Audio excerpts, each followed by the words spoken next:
Let me call the meeting to order. And we have in attendance tonight, Alan Lewis, the Select Board Chair, Barney Arnold, the Select Board Vice Chair. David isn't here. Well, he'll tune in. Yep. Kate Reed, Select Board Member, Luke Ascolillo, Select Board Member. And let me go down and read the agenda as we put it out. At 7 o'clock, we have community input. At 7:05, the LEPC update. 7:15, the Insurance Advisory Committee report. 7:30, the Public Safety Building Committee discussion. 8 o'clock, Joint Select Board Finance Committee meeting regarding the fiscal 22 budget priorities. 9 o'clock, cemetery deed transfers. 9 o'clock also, appointments and resignations. 9:15, the town administrator's report. 9:25, liaison reports. 9:35, approval of warrants. There are no minutes this evening. And 9:40 is our tentative adjournment time. Of course, these may change depending on how we move along. I want to welcome visitors tonight. I see we have a few. Jeannie, Christina, Dylan Coates, Steve Mack, who I think you're representing the Insurance Advisory Committee tonight, are you, Sergeant Mack? Is there a question to me? Sergeant Yes, Mack. yeah. Yep, thank you. I'm here, Dave. And Zoom 7. and of course, Mary Lynn from the Mosquito. So let me start with community input. Do we have any community input this evening?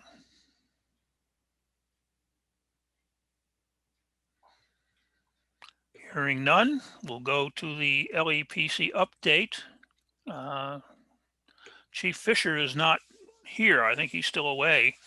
So I guess I can. Back. Pardon me?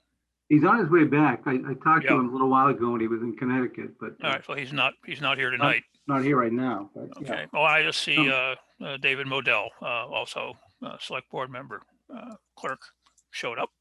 Welcome, David. And the LEPC report actually was a fairly brief meeting because Chief Fisher wasn't here. And so Chief Soros ran the meeting yesterday. And most of the discussion had to do with COVID-19, the good news that we had gotten our reimbursement from the federal government for the 2020 expenditures, and we were reimbursed. Well, we got our payment, all that we asked for, which was about $333,000. We may not get to keep all of that, but we certainly will try. Other than that, there really was very little. Joan Ingersoll reported that COA is as busy as ever. They had haircuts in the firehouse yesterday, and we had a newly groomed Chief Soros at the meeting. And so thank you for doing that. And of course, there's a full schedule of events available on the COA website and in the newsletters that they send out. Beyond that, I think that was about all we had that was of great import. Yes, oh, there's Chief Fisher. Welcome. I'll turn it over to you for any things you'd like to report on LEPC.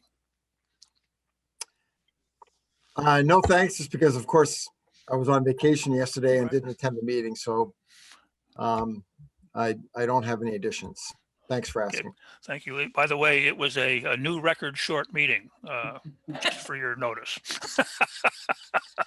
I think hopefully that's a good sign. Either that or I talk too much. So that's There was not the usual lighthearted banter, I have to say. Yeah. It was all very serious yesterday. Yeah. okay. Alan, do you want to mention the filing of the regional application? Yes. Sure. Yes, the Board of Health, in association with, I think there are 8 towns now affiliated, which has put in a application for a vaccination site as a region.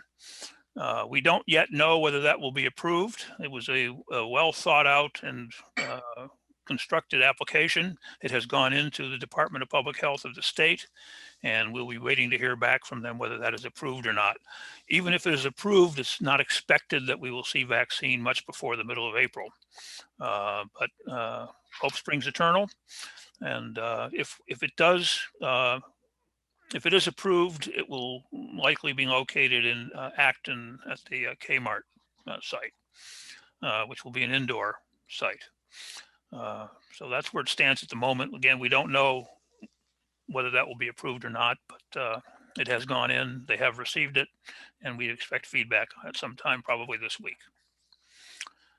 Anybody else have anything who was at the meeting? Hearing none, let's go to Sergeant Mack, Insurance Advisory Committee. Thanks for having me tonight. So what's been going on, it's been a long history about the health insurance in Carlisle, and it pays 50%, just 50%. So again, my name is Stephen Mack. I've been an employee with the town for 30 years. And I'm going to talk about the health insurance costs and a little bit of the history over the 30 years that I've been here and how it's worked out. When I was a new officer with the town, the health insurance was a 50-50 split with just a $10 copay. The average town in Massachusetts pays 70% of the health insurance, and Carlisle pays 50%. And the state law allows for towns to pay no less than 50%. So Carlisle's at the very bottom of the percentage by law that it can pay. So for the cost for me this year was I paid in premiums, just the monthly amount coming out of my check every month was $14,208 I paid this year in premiums. That equals $1,184 a month I have to pay out of my check for health insurance. I know some of you have heard this before, but I have a brother and sister in law enforcement, and they work for other towns, and their average pay for health insurance for the year is under $4,000.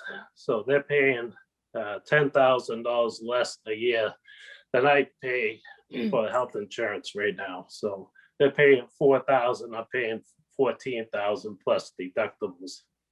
Sorry, Sergeant, can I just ask you a quick question? Is that for like a single, two people? Yeah, well, that's for a family plan. It's Okay. just me and my wife, so it's not a full family, but the family plan's the same no matter how many people you have. So that is the So what I have is the tops with the family plan. Yes. okay, so yeah, thank you for clarifying. So a family is two or more, right? So it's either what, single or family? I just don't know enough about. Right. Okay, Right. You got that right. Yes. all right, thank you. And those other figures I gave it for my brother and sister, theirs is both a family plan also. Excellent. Thank you for So- clarifying. Yeah, so just so when I go to union meetings and stuff, and I talk about health insurance at union events and stuff like that, most people can't believe I pay $1,200 a month towards health insurance. And what ended up happening in 2010, Governor DePaul Patrick threatened unions and wanted to come up with an 80% as a max that a town would have to pay for health insurance. So what happened was towns that had 90% health insurance, 95% paid health insurance, they compromised a little bit with the towns that they work for and lowered their percentages. But what ended up happening was that the law never went through, it never happened. But then what happened, which made it worse for Carlisle employees, was that Governor Deval Patrick in 2011 passed a law that allowed towns to increase their co-pays and deductibles. And to me, this wasn't something that Carlisle wanted to do, but we were part of the Minuteman Group health insurance plan that we have, which I don't know how many towns are in it right now. I think there was up to 18 towns were in the Minuteman health plan group.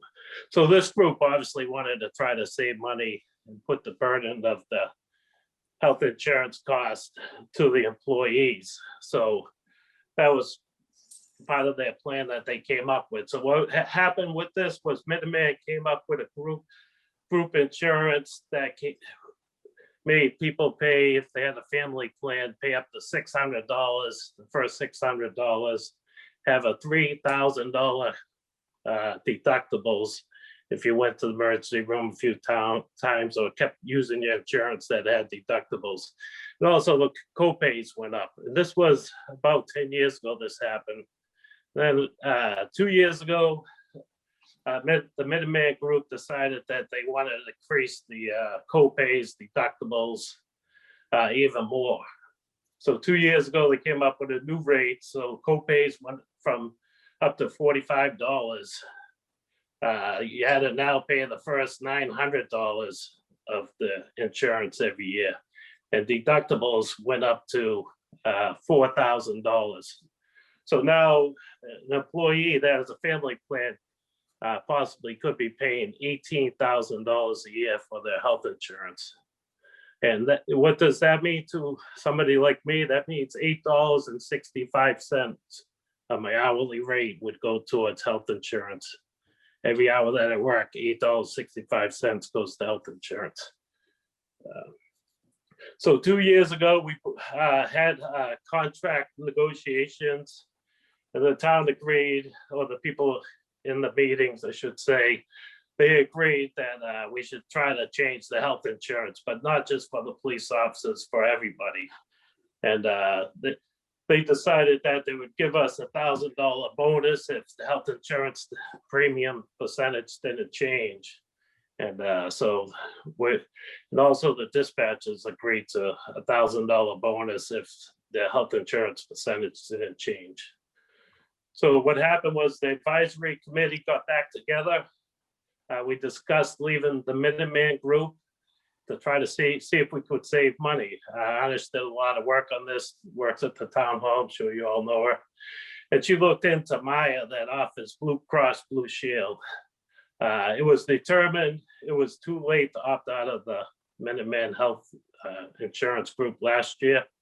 So we had to stay another year, but we wanted to still try to work on the percentage of the healthcare to try to change it over the next few years, hopefully up towards 70%. But obviously we know you can't afford all that at once. So we wanted to take it in percentages in little groups, but then COVID hit and we didn't have any more meetings. So we pushed it off.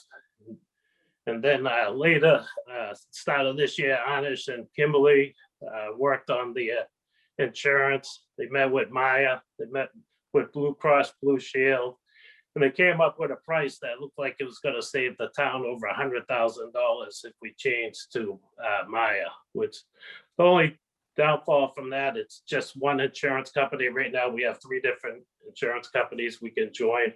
But the Blue Cross Blue Shield, I don't think you can get much better than that. So all the employees were pretty much excited to get Blue Cross Blue Shield and possibly save money just on the rates itself without even changing the percentage.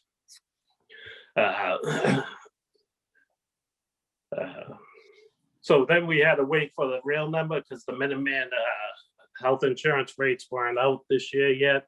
They just came out about a month ago.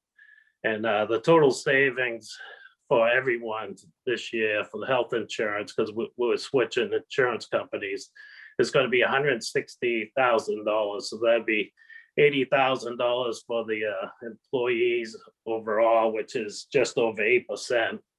And the town's going to save $80,000 also, which is 8.13% this year. So what we're asking is for the town to hopefully be able to take some of that savings by switching to Blue Cross Blue Shield and Meyer and increase the percentage that we pay. If you went to 55, 45, that amount would almost be paid by the savings that the town is saving this year. And if we wanted to increase it up to 60%, it would be an extra $90,000. So every 5% would cost the town approximately $90,000. And so we're looking at the town to come up with a percentage that you can afford to hopefully help us with the high cost of insurance costs and that we pay much more than the average town.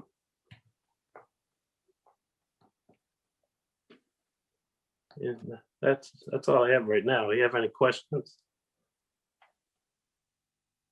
Alan, we can't hear you. I keep forgetting I have two mute buttons, and I only get one of them pressed at a time. Has the Insurance Advisory Committee proposed a percentage, or are they leaving that to the select board? We're leaving it up to the selectmen. The minimum we'd like to see go up is 50 to 55. Our goal is hopefully 60%. All right, thank you. Anyone have any questions? No, I guess just when does the decision need to be made by? Probably in the next month or so.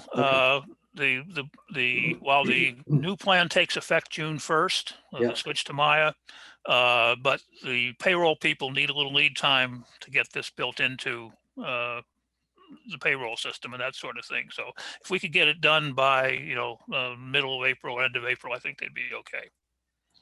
Right.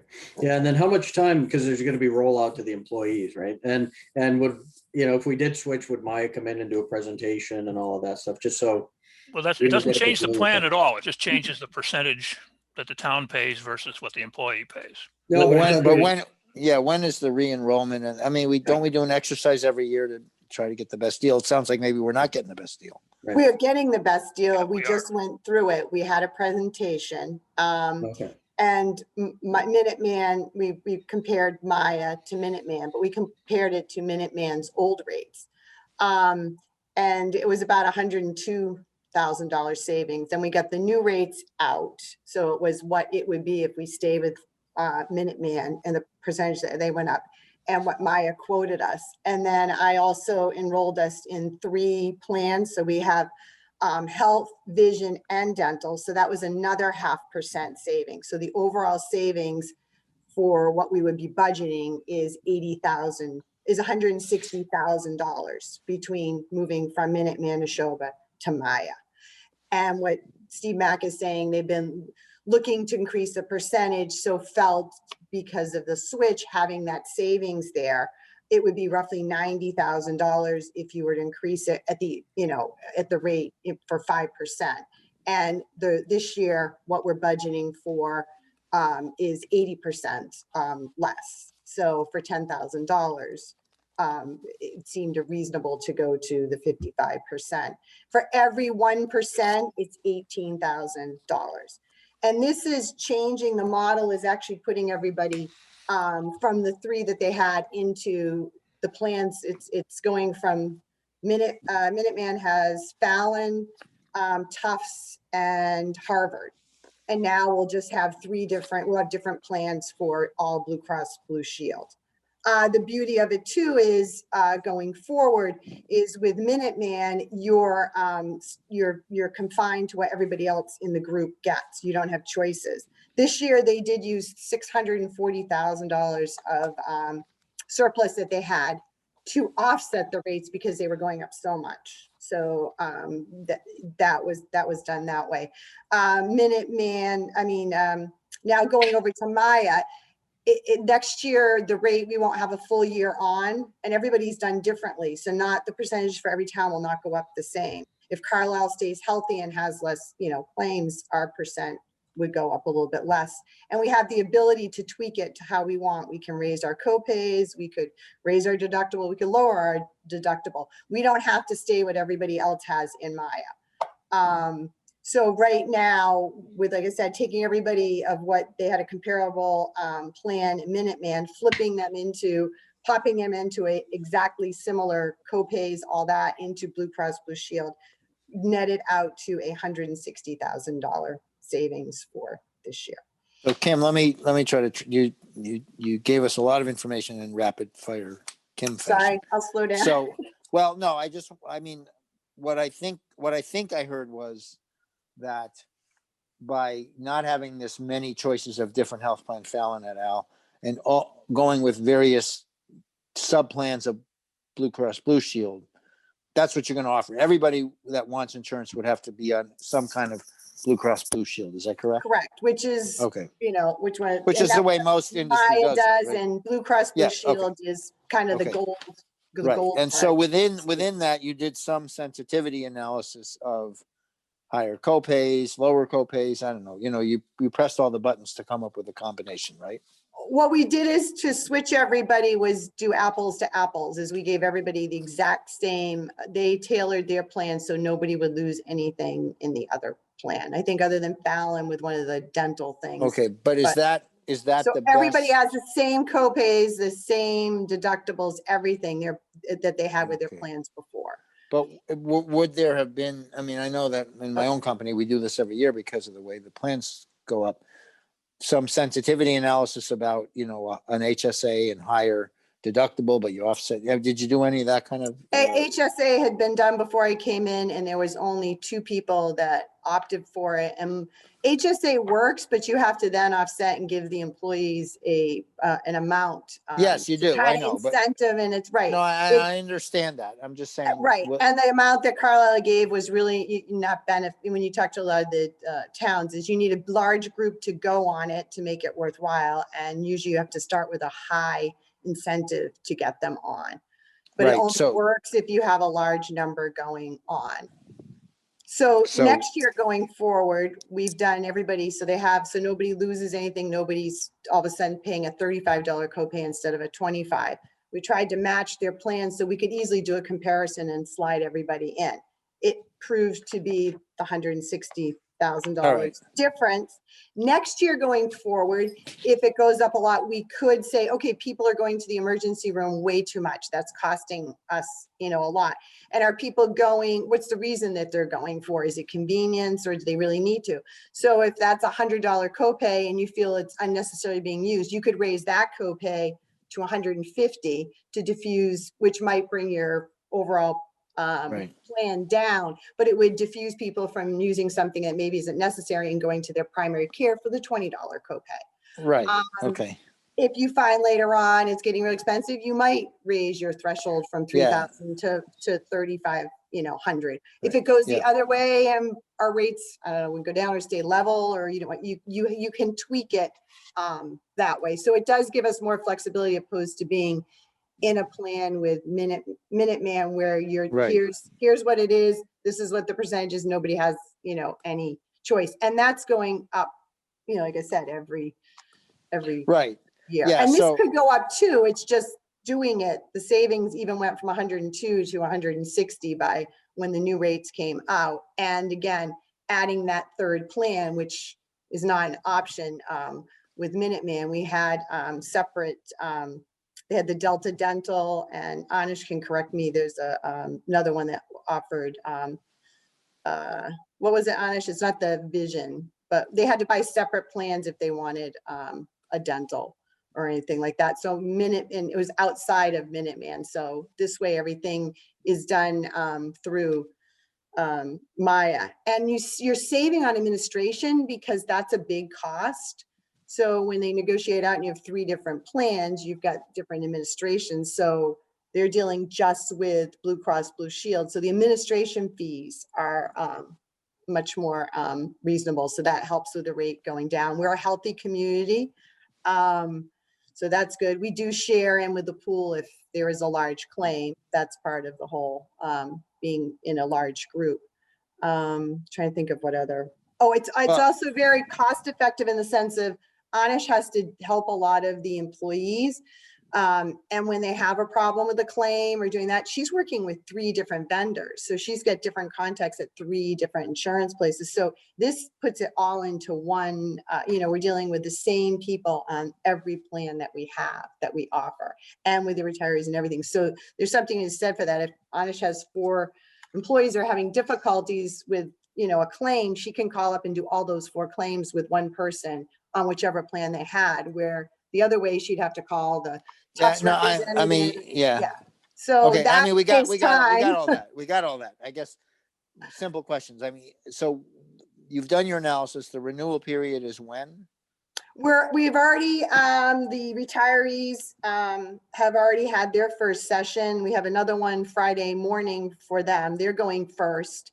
And we have to have them all wrapped up by April 15th, and then March Right. 31st and first, we have, all the actives going on, and they'll have to get those back, I think, just beginning of May. Is that Anish? No, April 15th April also. 15th for them too? Okay.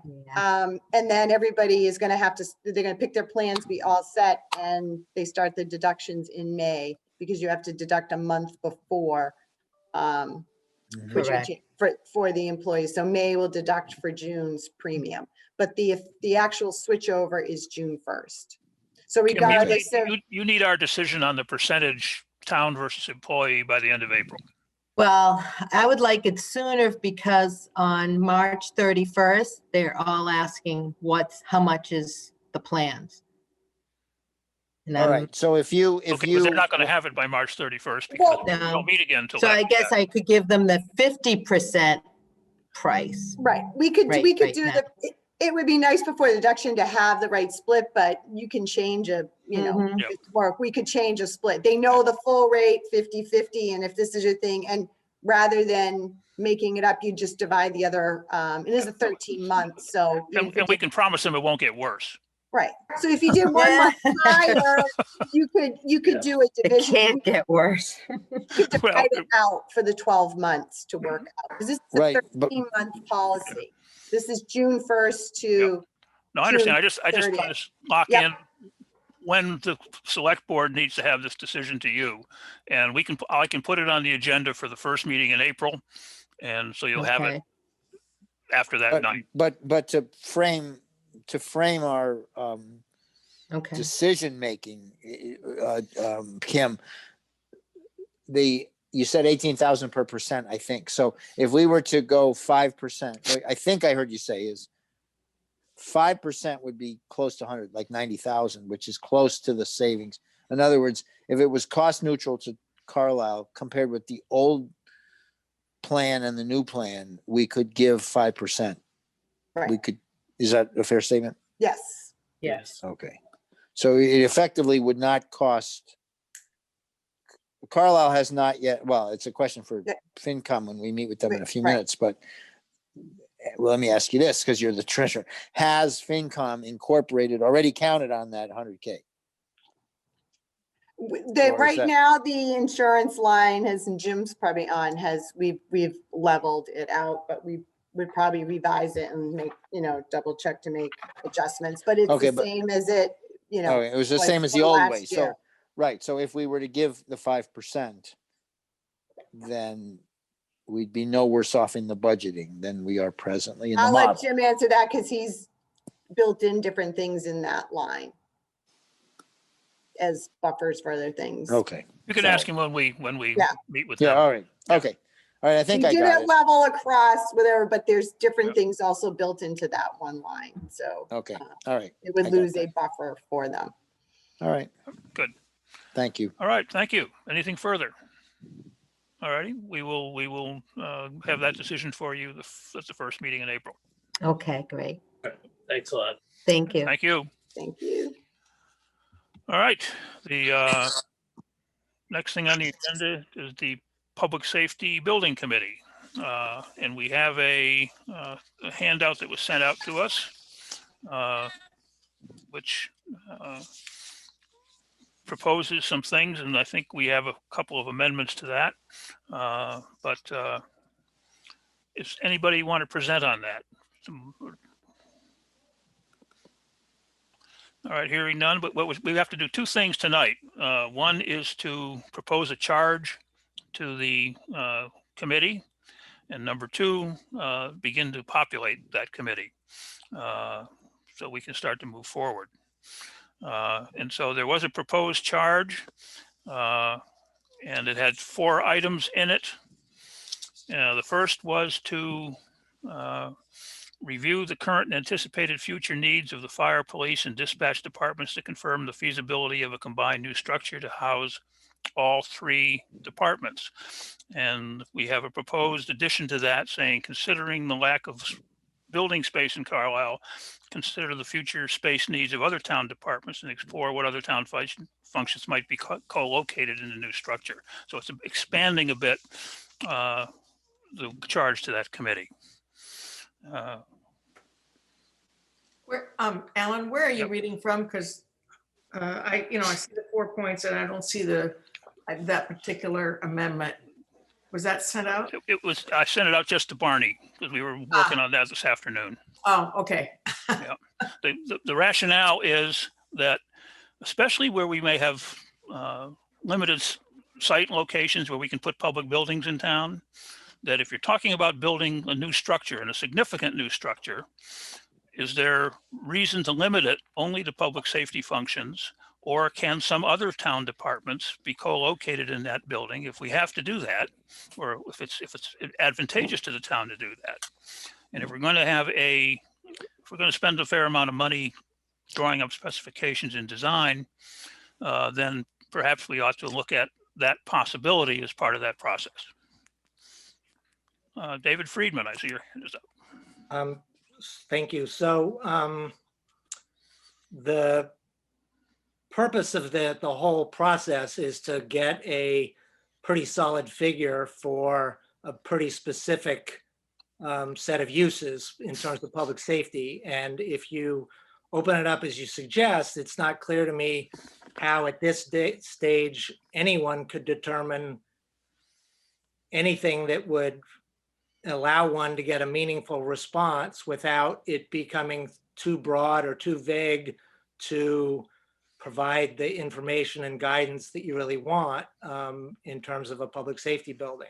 Well, the answer is the three departments that are currently being considered have very specific needs. There's three specialized areas. If other towns departments were to go in that building, it would be kind of general office space. Like we don't, as you expand that, for instance, town clerk's office or the town administrator's office or the assessor's office, something like that were to go in there because there was no other place to put them in town. I mean, if the option was, okay, we have to build another whole building to take care of any incremental expansion, then you might do that. Where a committee, I mean, certainly an architect could say, okay, let's accommodate the needs of these three specialized departments, and let's look at what additional costs there might be. If, for instance, we should add another 8,000 square feet, 10,000 square feet to the building of general office space. I think that's fine, but I mean, the committee has no, a committee that's formed for public safety, I think has no basis for that. So it's easy enough for whoever wants to come up with a number and a number of employees that might be there so that the parking could be accommodated, and then just have that as if it's just public safety, it's so many square feet and it's these particular functions. And if you want to add X thousand square feet of potential office space for X number of employees, you will need this much additional space. And that's what we're asking. Yeah. Okay. Well, I have a sort of an additional thought on this, which is I think that there are, and I am not an expert in this, but this is what I understand is that both police and fire have indicated that their desire to have a larger room where training could be conducted, for example, or, have a larger meeting than what you're able to accommodate right now. But perhaps that space is not going to be used every day, fully. And so what if, the Council on Aging, which is always looking for space, instead of having their haircut sessions, in the fire department, the bay of the fire department, that this new facility accommodates that possibility. And whether that means maybe if there is a large meeting space, maybe it's on the first floor instead of on the second floor, or that's just one example. But I think it's really important for us as a town when we're thinking about building a new structure, and it's likely to be the only new structure that we will build for quite some time because of the borrowing that'll be involved and the magnitude of it, that we really should be considering some of those other needs. And I think that the membership of this working group, to my knowledge, has not been established yet. I mean, we certainly haven't voted on any particular members to be approved to be part of it. And, for example, I could see a representative from the Council on Aging being part of this as somebody able to express some of the possible needs that they might have. And I just think we would be foolish and also delinquent, in our responsibilities to consider the needs of the town as a whole. So that's why I really support not just a very general, we might consider X number of square feet tacked on, but really when you look at when you do the needs assessment, you consider some of the needs of other departments where they might be compatible with something that you would be planning to do anyway. Well, I guess the question would be, how would one decide what departments? I mean, Council on Aging, Recreation Commission. Well, that's what we would figure out. I think though, David, let's maybe hear from some other folks on the select board and fire and police folks and see where you're coming from. I mean, you bring up, I think there are two really excellent points, right? So one is, I mean, each of you is bringing a point. So in the Barney way, you say, okay, gee, this might be our last building for a while. It would be really stupid if we were to be short-sighted, not include all these contingencies. And I don't know what's going on there, but anyway, you guys hear me? I'm hearing you've weird. got some background Coming noise. through Chief Sorrow's mic, yeah. Okay, all right. Anyway, so this is maybe the last building for a while. We really ought to consider all the demands and make sure we build the right building.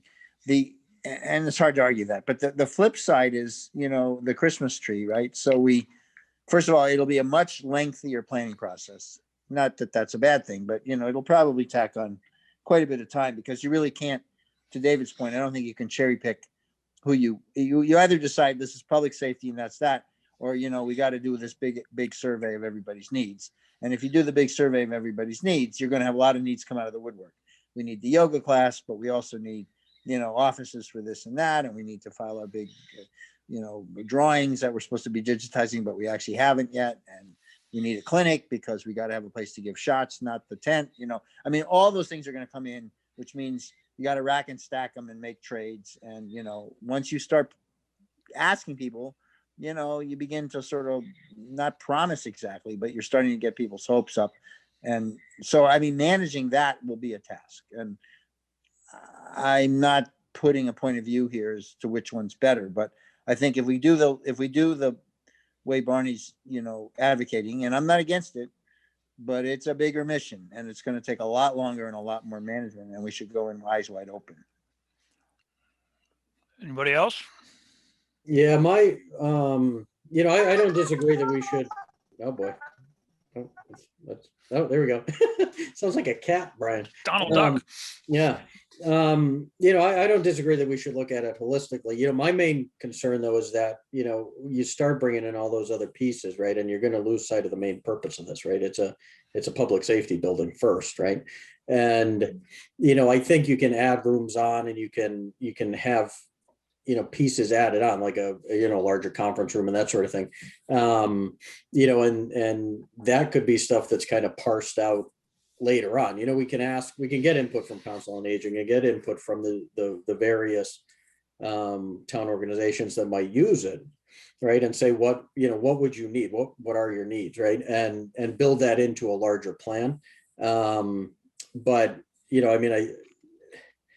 I don't know. It's just when you start having, people from say Council on Aging or Recreation on the committee to build a public safety building, I think you lose sight of what the purpose of the building is, but I don't disagree that, we should look to add additional space on, right? Because there's always going to be a space need, and it'll be certainly be less expensive to do it now than to do it later. But I don't want the committee to lose sight of what the main purpose is. A different approach would be that I think we've had discussions of what the buildings would be vacating could be used for. And a separate group could start looking at how that could happen. Yep. Because it would be very different and not really a part of what this building is going to be about. And that's part of extra space the town would have, and look at what would be possible with the buildings that would be left. And I think having the mission to think about this is fine, but to adding it as part of the explicit planning process could be very cumbersome. David, hold on a minute, Chief Fisher. Yeah, I'd have to agree with everything Chief Sorrow said. I think it's going to be cumbersome. I think that even when we talked with the police department, some of our original thoughts were ensuring that the front entrance doors could be set so that people could come in and use that community room that we were going to have in the front of the building to the right. I mean, I think something like that could happen, but I don't see this being smooth. I would agree with Chief Sorrows that probably a separate group to look at how they'd use the current police department building and the current fire department would be best. I mean, I think the only thing I think we have in town that's like that is the community access that back room at the school has, that we've used for police testing and things like that. And even that, and when we looked at it from a safety standpoint, I've gone back and forth with different principals and superintendents. It's very difficult to actually keep the school secure and use that room as a community room. And I see something like that happening if that was going on at the police and fire department. It becomes a bear. But I think that, keeping an eye to things that would have a community application like a large classroom, should absolutely belong at the front and have a door in so that other groups could use it. I could see this not working out very well if we complicate it with other groups at the table. David? So might I suggest this, that essentially, I think hearing what both you and Barney have said, the goal is to make sure that whatever is done, considers potential other uses. And I think Brian makes a good point about the other two buildings. But my sense is, based on conversations with Chief Fisher and with Eric Adams, we were talking about this as well. The firms that would advise on this would likely be ones that have extensive experience with public safety. And therefore, they will know what kinds of activities are compatible with a public safety building.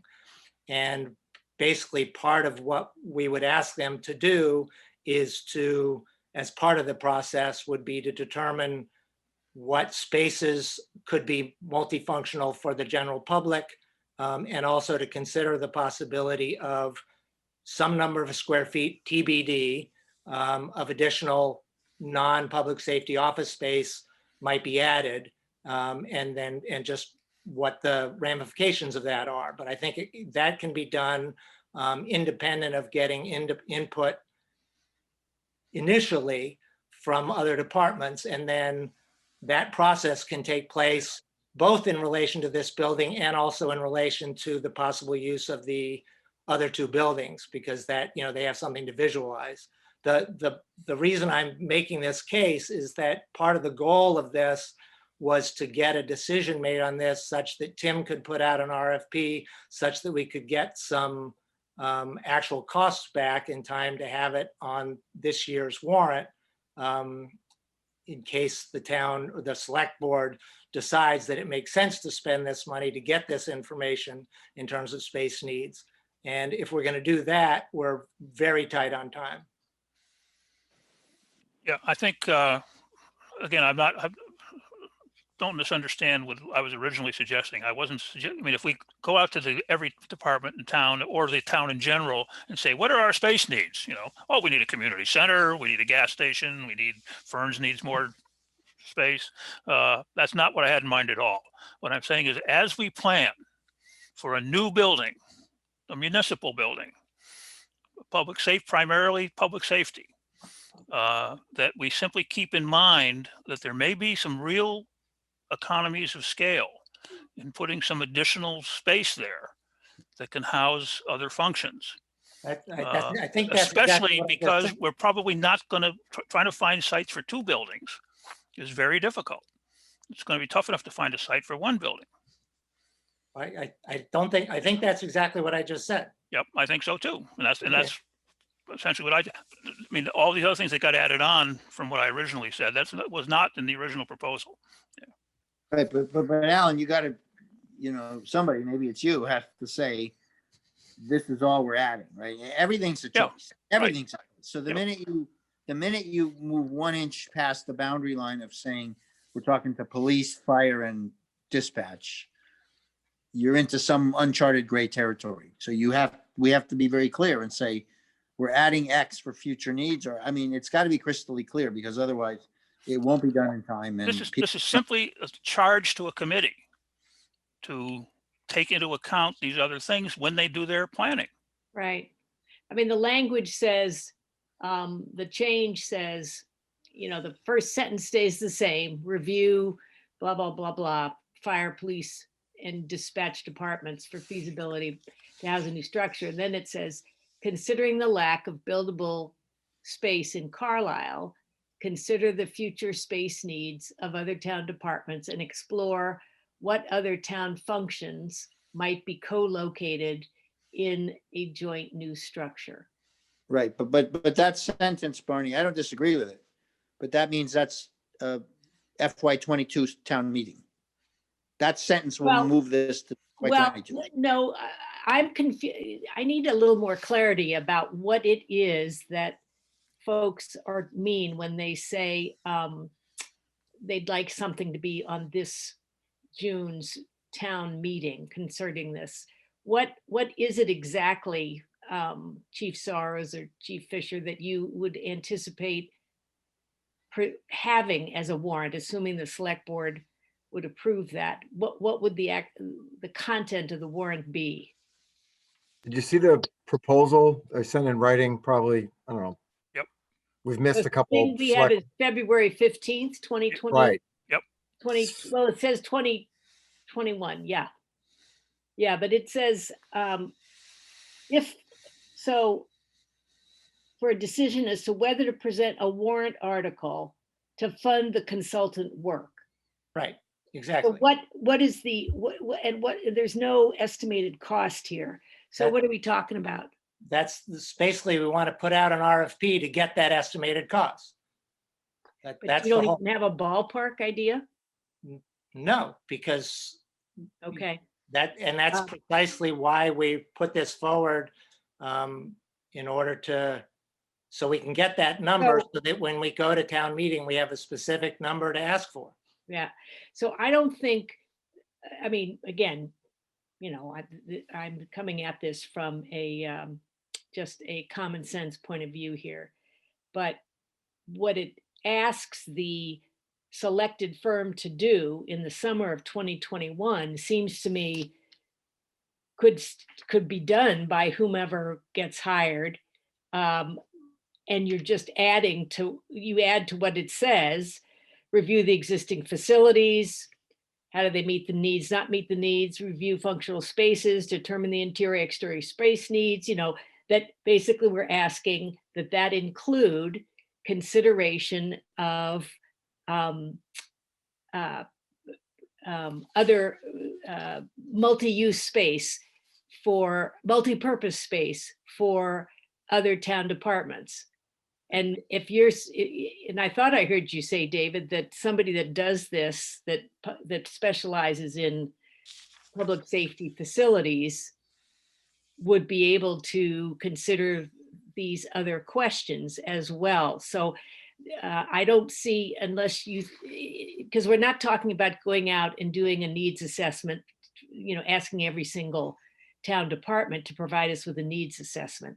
We're asking that this study and set of plans include considering opportunities for multi-purpose space to meet other town needs. And I think that's fine, that the language as you want to add it to the charge of the committee is fine, with the understanding that, Tim can essentially put this out for an RFP, next Monday. We add that language and it's part of the description that that it's specifically related to public safety, but with an understanding that we will be asking for consideration of multi-use space by the public or other departments, and possible office space for other departments. And we just add that and we put it out for RFP now, but we don't go and ask COA and all those things now. We get this out and are able to try to get a number by town meeting. Yeah, and that latter part you're talking about was never considered. Okay, good. So then I think we're fine from my standpoint. Chief, you agree? And it may well be that none of that happens. I mean, all we're doing is asking the committee to consider it. no, I mean, to be fair, a working group that Chief Fisher appointed months ago, or pulled together months ago, has done most of number one already. So, Okay, but we haven't seen any of that. I understand that Yeah. because, and the reason why we concluded that we needed a consultant was because Chief Fisher has a pretty good idea or very good idea of what his needs are now and in the future. And Brian has a pretty good idea as well, but we don't have the capability to, we need the expertise of the outside person. So we're ready to do that and we're ready to put out the RFP. And what they will present is, this is how many people we have, and this is our current space needs, and these are the things we think we need. And those are the things that in a first conversation with a selected consultant would be worked out. We don't need to do any more of that to put out an RFP for a consultant. And the consultants, if they have questions as to what they're being asked to do, that's part of the RFP process, where they will come back and say, we need more information about this, that, or the other. Otherwise, they bid on it, because the firms we're talking about are firms that deal with public safety. They know the size of Carlisle. They will, without very much difficulty, be able to tell how many people work in them already, and they'll be able to give us a price. That's fine, David. And I think if we simply say in the general language we have, I mean, if the kind of space we're talking about additional here can be very easily estimated on a per square foot basis. There's nothing specialized about it. And you can simply say, adding this, if you want 200 square feet, it's going to be this. If you want 400 square feet, it's going to be this. And any architect worth his weight in gold can tell you those numbers. Right. Again, all I'm asking is that we can come to a decision so that Tim can put out an RFP as soon as possible, so we can try to get a price back in time for town meeting. So can you, let me go back, just make sure I'm clear. So we've got a group, we can put out an RFP tomorrow. We don't need really any authority other than, I think, maybe even select board, if at all, for Tim to put out an RFP. He gets back, bids. Are we asking town meeting to approve the consultant, or are we paying for that out of our current funds and trying to come up with some kind of ballpark? What are we asking? What are we asking? That's what I'm working on. We're asking town meeting to pay for the consultant. So just all we're doing is saying, is it worth spending whatever, 20K on a consultant to come up with a notional design budget? What's the work product, David? The work product, as it says on the sheet you have, is to determine the interior and exterior space needs for each department, including an analysis of coordination among departments, to evaluate feasibility of shared spaces for some functions, interior and extra circulation, parking for public safety vehicles. Yeah, I can read. Okay, so what's the fidelity of the, is it then envisioned that in fiscal 22? What happens then? After they approve the consultant, he goes to work, it takes him 3, 4, 5 months, whatever, comes back with a report. What's happening at that point? At that point, they will give clear written specifications for a building, and we can add to number 4 and cost estimates for such a building. What happens next is we don't do anything in terms of design. There was a letter in the paper about how we were talking about designing a building, which wasn't the case. The next step is to see if there's somewhere in town you could put such a building. Yeah. And you don't spend any money on designing anything until you have Till we the have specific Right, space. okay, right. So part of this is the site spec, okay. Yeah. Okay, To some degree, that's dependent on how big the building is. Yeah. Right. Right, exactly. And it doesn't make sense to look for a space till we know what we're building. Programming is a very important step in order to design a building, because if you don't have a good program, you don't have a good building at the end of the day. So basically, as far as I'm now understanding, this is just for programming, not for design. Right, we're not designing a building, we're designing the specifications that a future building design will have to meet. And parking and circulation. Okay. I do have a question about the working group, and I hope particularly Chief Fisher and Chief Soros understand that I'm very supportive of our public safety departments here in town and think you do a phenomenal job. But I do want to ask about this working group. I did not think there was a formal working group. I thought there was just a, sort of a, I don't know, even like a discussion group that Chief, you had pulled together, and that, but it sounds like you already have members that are participating in some kind of a planning group. And my question is that something that needs to be established by the select board in the way that we typically would approve any other working group, particularly, and in this case, I would think so, given the magnitude of what we're entertaining. Yes, that's what we're asking, is to have that group put together. What Chief Fisher set up is perfectly legitimate. Any town official can set up a working group, and that's No, I'm not right. I'm not criticizing. I'm just, I want to understand. So is there a proposed list of members and are we going to go through a process, I guess, at the next select board meeting to authorize the establishment of a working group and then approve the members? Well, I think the point is that it's not a working group anymore. The point is to appoint a committee. The thought was that it would be the 2 chiefs, Matt Svatek, Deputy Fire Chief, myself and Luke, and anybody else that you think makes sense. I spoke to a couple architects because I know that was a suggestion. And the thought was that rather than ask them to take the time that it takes to attend meetings, that instead they just be asked to, when we get the responses to the RFP, to help in terms of looking at those with their expertise. And when we get the, if the town goes ahead and does it, when we get back their drafts and so on, that these architects would be able to consult and provide their input on whether it meets the needs. But that asking an architect who's practicing to take part in something like this didn't seem necessary. I mean, for the most part, the work is done. If Tim can put out an RFP, there's nothing more to be done at this point except, then vet those proposals. And the people I've suggested, I think, are with some input from some town architects, would be satisfactory to do that. So 5 people.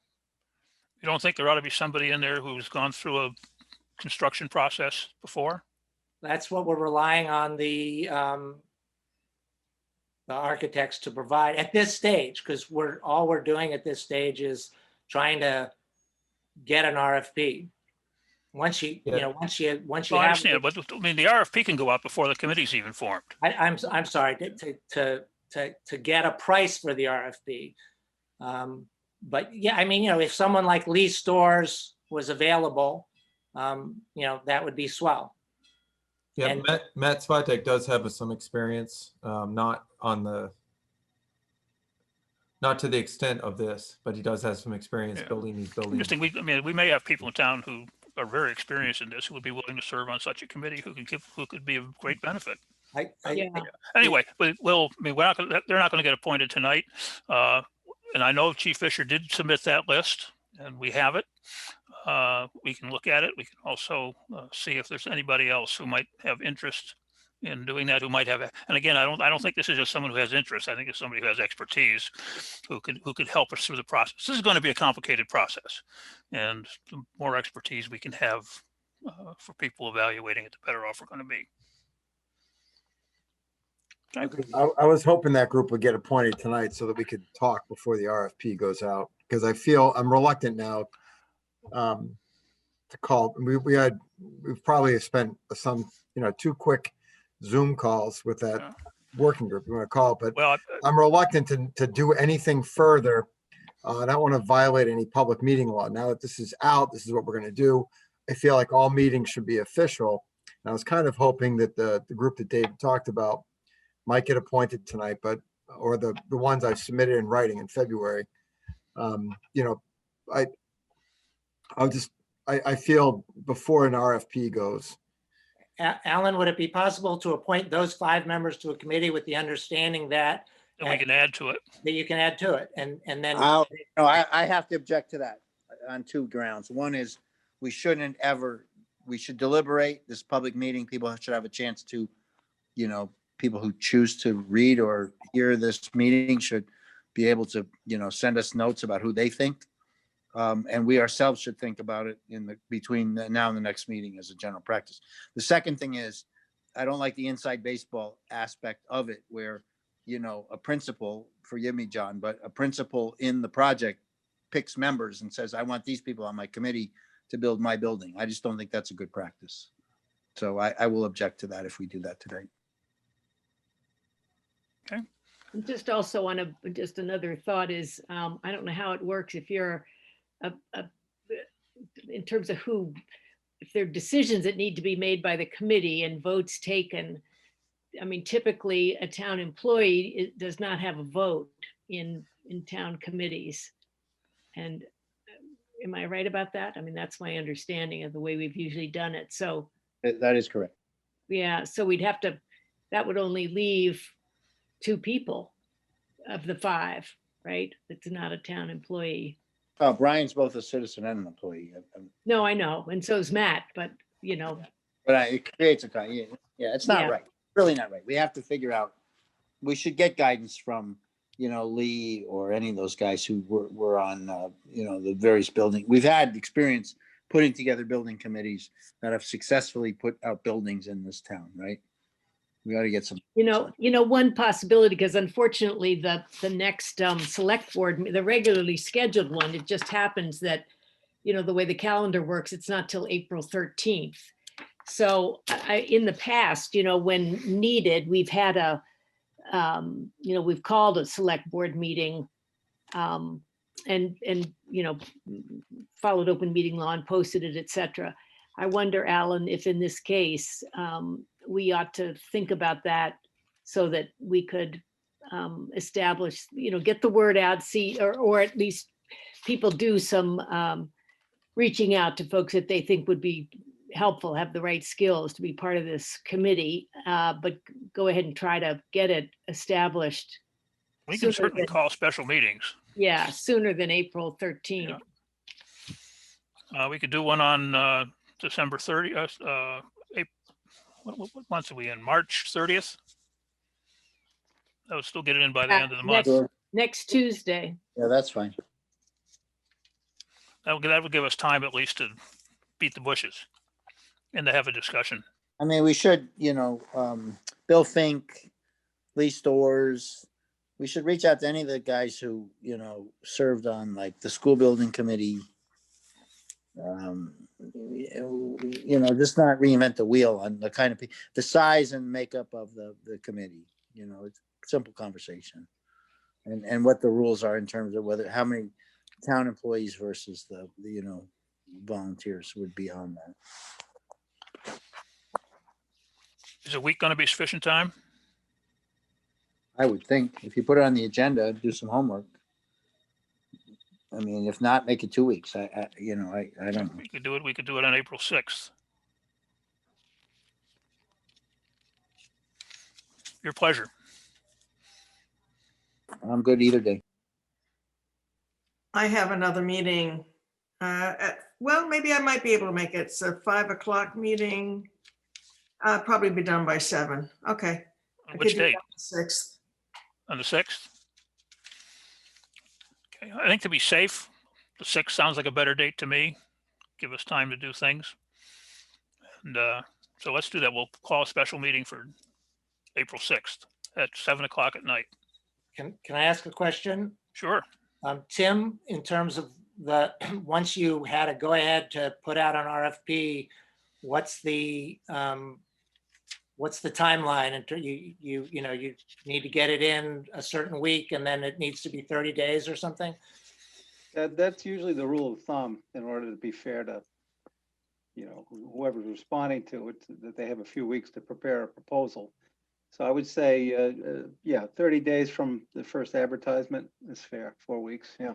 So that suggests that if you had something in an ad in the second week in April, you might, with good luck, have prices back by just before, you know, mid-May to late May. And as long as you have a placeholder for a warrant article, then theoretically a number could be put in if you decide you want to go ahead. Yep. Yeah, we can do all the Right. language and everything. All we need is a number. Mhm. Right, okay. But just, you know, it's tight. We had It's hoped tight. that this was going to be on, you know, last board meeting and it accidentally got left off the agenda, so. So I guess I want to, you know, even though I threw cold water on the committee, I want to understand why Chief Fisher doesn't want to just let Tim put out an RFP with the language we've agreed to. I mean, how different is it going to be? The RFP part is just getting a ballpark figure. There's plenty of time for the details of the statement of work to be worked out once the committee's formed, meets, interviews. You know, if the warrant article approves a budget number, and we might, if we get a range, we might even go with the higher of a range of numbers so that the committee can interview the potential applicants and decide, you know, which one really understands the problem. You know, so maybe- I'm perfectly comfortable with Tim putting out the RFP. I mean, I talked to him last week. I've talked to him about this. I don't even know how many times I've called you, Tim, about this, you know, different written versions and requests I had to get this. I just really want to make sure we get this right. You know, so that it's not insider baseball, so that it's not smoky back room, so that Right. it's as transparent as possible. I mean, I think I've probably used that line 5 times as I've come and asked you guys for the ability to move forward with this. You know, I just really want to get it done. So Right. if you folks are okay with it, then I'm absolutely okay with the But I language I sent I over thought you being were sent as saying- RFP. I thought you were saying, John, that you weren't comfortable putting out the RFP until the committee had met, but it sounds like you are, so. No, I guess- I'm perfectly comfortable with that, David. I So even my talked to recommendation. Tim about the placeholder. I think it's going to be, you know, yeah, okay. And So I don't even know if we need a special meeting. I think. We need a special meeting to appoint the committee. Well, no, but I no, think but it's not if Tim- pacing anymore Tim's now. going to put out the RFP, I think you could appoint a committee on the 13th. And I think it's reasonable for Tim to put together the RFP language, check it with both chiefs, Yep. and I'd be happy to look at it. And then Tim just puts it out. And I Right, I presume agree. with what we've given Tim, he could do that fairly quickly and we get it out. And you can appoint a committee on the 13th because there'll be nothing to do in the meantime Yeah. while the month goes by once the thing is out for bid. Right, I agree. And I think what again, to emphasize, I think if the range is not too crazy, let's say bids come back, what we go to town meeting with would be the high side of the range to allow the committee then to interview all the, you know, people who have expressed interest in working this so that they have the flexibility to choose the best fit, not the cheapest fit. So is there, besides an ad, and I don't know where an ad goes, is there like just an informal network of people we can go reach out to make sure they're aware of this potential project? Consultants I'm talking about. Yeah, I mean, Chief Fisher is aware of architects that have done this for other towns, and so we give that to Tim and make sure they got notice. But it's a standard central register that is used for municipal contracts of this type. And several towns have built buildings like this recently, so. Yeah, Matt's worked with several of them. So I also have no problem with the RFP going out. I really feel that it's not dependent on the committee. And I'd like to see the RFP go out. Sounds good to me. Luke, Yeah, no, I agree. okay. I think we have consensus.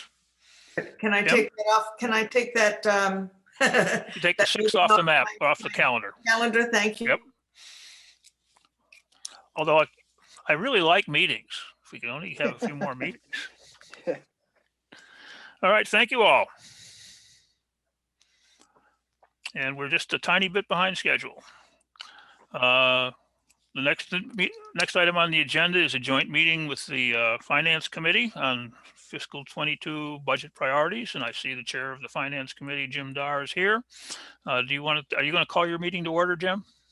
Actually, Alan, it will not be a joint meeting. Okay. I forgot to post it last week, so. Okay, just all be a you've got- discussion. You've got me, and yeah, I think you've got Victor in the audience. Yep. Can answer questions, but I think we can make some progress anyway. Very good. And I will speak to the budget document that I believe has been circulated to all of you. I would like, unfortunately, because I was listening to the current discussion, I do have one comment on it, and it's not about what you just decided, not about the process, the RFP, the committee. You know, whatever might be brought to town meeting in June is going to be perceived as asking to build a multi-million-dollar structure, the biggest decision the town's been asked to make in about a decade. You need to think about communicating to the citizens of the town and the taxpayers what this is about and why. And if it just comes in as, oh, we want 50 grand to do some planning, but don't worry, we haven't made any decisions, I think you may end up getting it rejected. I think communication about the reason is really more important than getting a good planner or architect. And I say this as somebody who actually likes the idea of building such a building. But end of lecture. I agree. It doesn't make any sense to even go in and ask for $20 or $30 or $40,000 unless we've decided this probably is something we are actually going to do. Yeah, and there's already this word out in some parts of the community that it's a stealth project. And I understand Chief Fisher's reaction to that, but that's out there. So, let's ask them. Let's say this is why we need it, and let's talk about the reasons. Build support. Yep. And once you do that, then then a lot of other things fall out more easily. Okay. Okay. Anyway, let me move on to why I'm here. Last night, the Finance Committee voted to move ahead with a guidance budget. Basically meaning a departmental budget that we intend to send to all the departments this week with a cover letter. And that budget will in many ways not be a surprise to most of the people who get it. But in any case, it will also say that if people have issues, if they have new information they'd like to bring back to the Finance Committee, we'll be happy to talk to them about it. But I'd like to sort of go into what I think most of you may have in front of you as the budget document, and just kind of explain what's there, and then be happy to answer questions. Does that sound okay, or do you want to approach it differently? Okay. First of all, more broadly, we do expect that the Select Board will approve a COLA in this budget. We have found places to identify a source to pay for that, but there's no individual budget departmental that has that COLA in there. And that's a bit of a administrative challenge for Priscilla to go back and do that, person by person. So very often this is what we do. We sort of find some place to park what we guess might be the amount, And then hopefully before town meeting, we'll be able to put that, more exactly. But we will tell that to people too, in the letter that they get, that don't worry about the COLA, but we will take care of it. On the first portion of the budget, which is general government, we have put in the $100,000 requested by Tim for an IT professional. I think the finance committee supports the concept. I think right now we don't feel there is sufficient information, though, to go to the full process with it. We haven't seen a job description. We're not aware that it's gone through the personnel board or where it fits into the rest of town government. So the money is in there, but we really would like to learn more about that as soon as possible. That's one of our biggest question marks about what we're showing to you tonight. If there's something that's happened on that we're not aware of, we're very happy to hear about that. We did include the 7 hours that Kim requested for her assistant. And I know you've had some discussion about sympathetic, but also talking about a consultant. I think if it's the same amount of money in the end, that probably doesn't make much difference. We do think she needs help. And so we support that. We know there's some separate discussion about the salary of the town clerk, something that ultimately must be voted by town meeting, but we have also made our own guess about that. And, we have found a place in this budget where we could find that money if need be.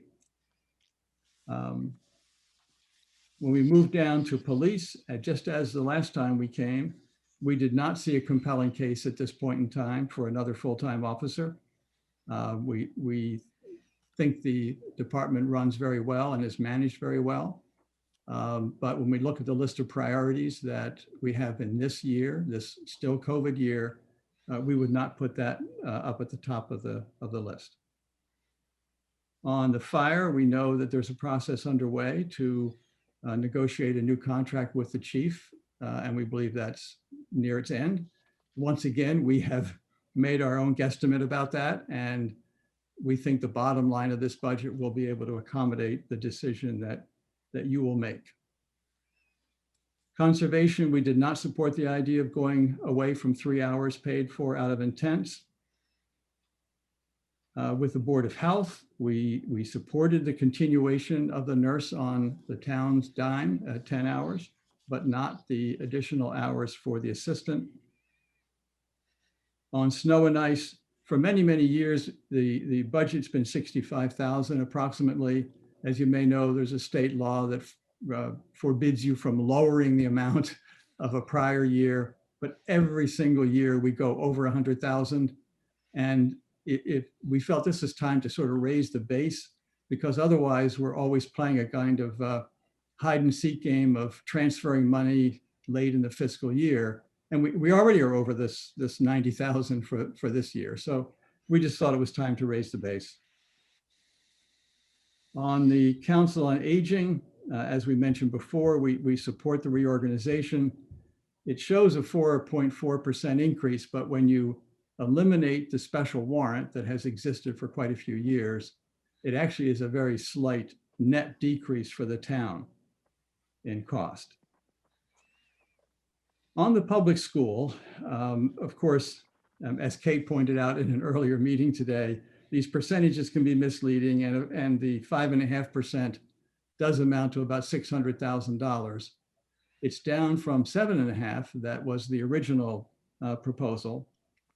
We are still concerned about that level of increase. We have had some communication, and we heard, I think, several of us in another discussion this morning, that the school hopes to be able to use some new federal aid to offset this increase. We think that's very important, even though nobody knows what that so far knows how much money that would be. But we think it would be very helpful to the town to be able to reduce this increase for next year.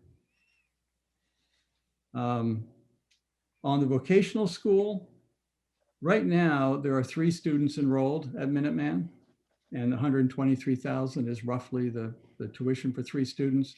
2 of them graduate this year. 1 continues. There is 1 student on their wait list We don't know if that student will get in.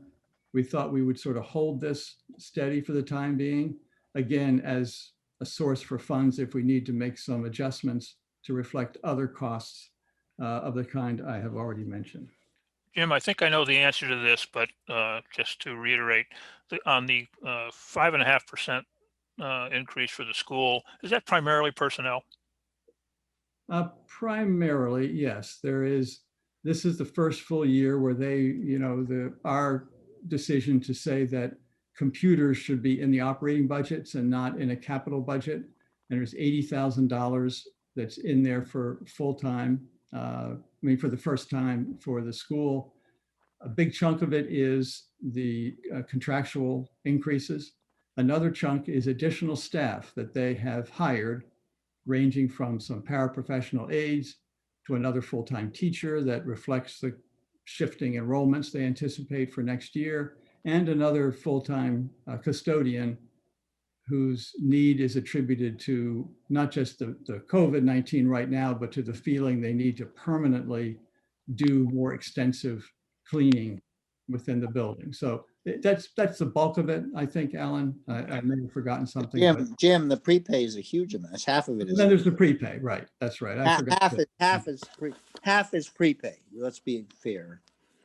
Well, and so I would actually say the personnel thing is a third, maybe, right? Well, I'm not sure that that's true, but the prepay is kind of a separate question. Right now we're in a budget where there is no prepay, and maybe that's a better way to look at it going forward. But if they end up the end of this year with extra money, yeah, but I don't want to advocate for the school budget, and I'm not here to do that. But I would like to make sure the facts are square. It's not that the 12,189 includes prepay. It doesn't. But the 11,559 included 300,000 of prepay. So the real adjusted, if you normalize in my way of thinking, if you normalize the 11,559 for both prepay and technology to be apples to apples, you would add approximately 400,000 to that number, and you would be at 11, 9 something. It's a big difference. Well, it's big it's true, when you David, go apples to apples. if you want to look at actual dollars, we still would be spending 600,000 more in 22 than in 21. However you want to account for that. Right, but in an apples to apples, well, no, the 80 you paid just out of a different bucket. So the 80 definitely is not in the 11,559, but if you normalized it, you would add it in, right? Is that fair? The 80. I guess it's fair, but at the same time, this idea of normalizing to me tends to put aside what the actual dollars are. No, but if Alan, you're a taxpayer, Alan, you say, well, if I normalize my taxes, I would actually, but pay the bill. Jim, Alan asked a specific question. He said, "Is it mostly personnel?" And you said yes, and I'm here to say no. Okay. We'd have to go back and look at it, David, but there are 3 new paraprofessionals, Yes, 2 new full-time staff, and the cost of the contract. So that's not trivial. I'm not trivializing it at all. I'm just saying, if you 4 buckets, right? Technology, 80K, the prepay, which went away in the baseline, is 300 something K. I don't remember the number. The contract is X, whatever X is, and that's true, and it's contract, and they've adding staff. So the extra paras and the extra custodian is true staff adds. They have their reasons. We can agree or disagree with the reasons. That's a true staff add, and it's not a trivial amount. Absolutely right. Well, also, David, we need to remember something else, that the 7.5% increase, nothing that was in that increase has been taken away. What they have done is found other sources of revenue to offset some of that increase. So that's why I would think I need to go back and look at, all the underlying numbers. They have some, Well, and to your earlier point, Jim, which I totally agree with, you got to sell the public. It doesn't matter. We can argue all day long here. We all are. All of us in this meeting are pretty familiar with budgets, and we understand the process. So we may argue a little bit about the details, but we all understand it. When we collectively, we go to town meeting and everybody's tightening their belt and thinking about COVID and who knows what, and you're presenting, you know, to your point, a $600,000 increase, we better prepare the PR piece. If we support it, we need to work with the school committee to prepare the PR piece that says exactly why that stuff is justified. I completely agree with that. Yeah, and you know, the thing I'm trying to say in the last point was just that it's great they reduced it from 7.5, but they didn't reduce it by cutting anything that they had proposed. I would like to see, I hope we can do a little better on that, partly for the PR, value of it. But whatever it is, we're going to have to, go forward with it. Well, right. I mean, so the bigger sort of strategic question is, again, and the one that will be asked is, listen, you guys have a flat enrollment. It's been 600 and change forever, the last few years, and yet everything's ratcheting up. What's going on, right? And maybe again, in the context of getting the warrant book out and understanding the budget, I think we're at the right spot. But it doesn't mean we shouldn't be circling back with school committee in some kind of joint meeting to really, understand their position and hammer out some talking points that we would find credible in town meeting. Because it's all, once we accept the budget, they can say whatever they want. We need this, we need that. But the minute we accept the budget, it becomes We're losing you, our David. responsibility. Whatever, if we accept it, putting our stamp of approval. Okay, shall we move on? Yes. I think rolling down, I mentioned Council on Aging, the library, we will probably have to make some adjustment but ultimately when the COLA is put in there, we might be okay on the MAR, the famous MAR that we're aware of. Blanket insurance and group insurance currently are probably higher than they need to be. We expect to adjust those once we are able to work through issues of salary increases and COLA. Why the big increase in blanket insurance? Well, part of it is actually the rate we've been given for next year. And so that's 10%, that's 27,000, that's going to stay in there. The rest might be money we reallocate to cover increased salaries. Okay, thank you. On the OPEB trust, for this couple of years prior to the current year, we were putting in about 425,000.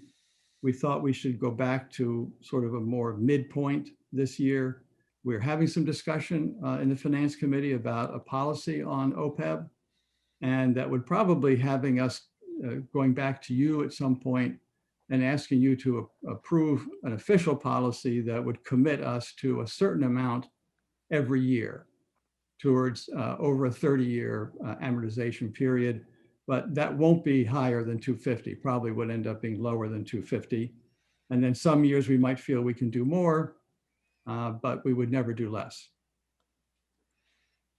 Let's see, we kept the reserve fund for the time being where it was for the current year. Once again, not being quite sure what we might come upon in the rest of this year, but that could be adjusted for next year still. Let's see, on the capital down there at 318, we have put 4 items in here. It's 2 sort of water related things that the school needs. It's a new cruiser for the police department, and it's the $200,000 roll-off truck that Gary Davis has requested, and we agree that he needs, for a total of 318. Long-term debt, I think I skipped over the county retirement up above. There's a 12.7% increase. That's simply, it's given to us. We have no choice about it.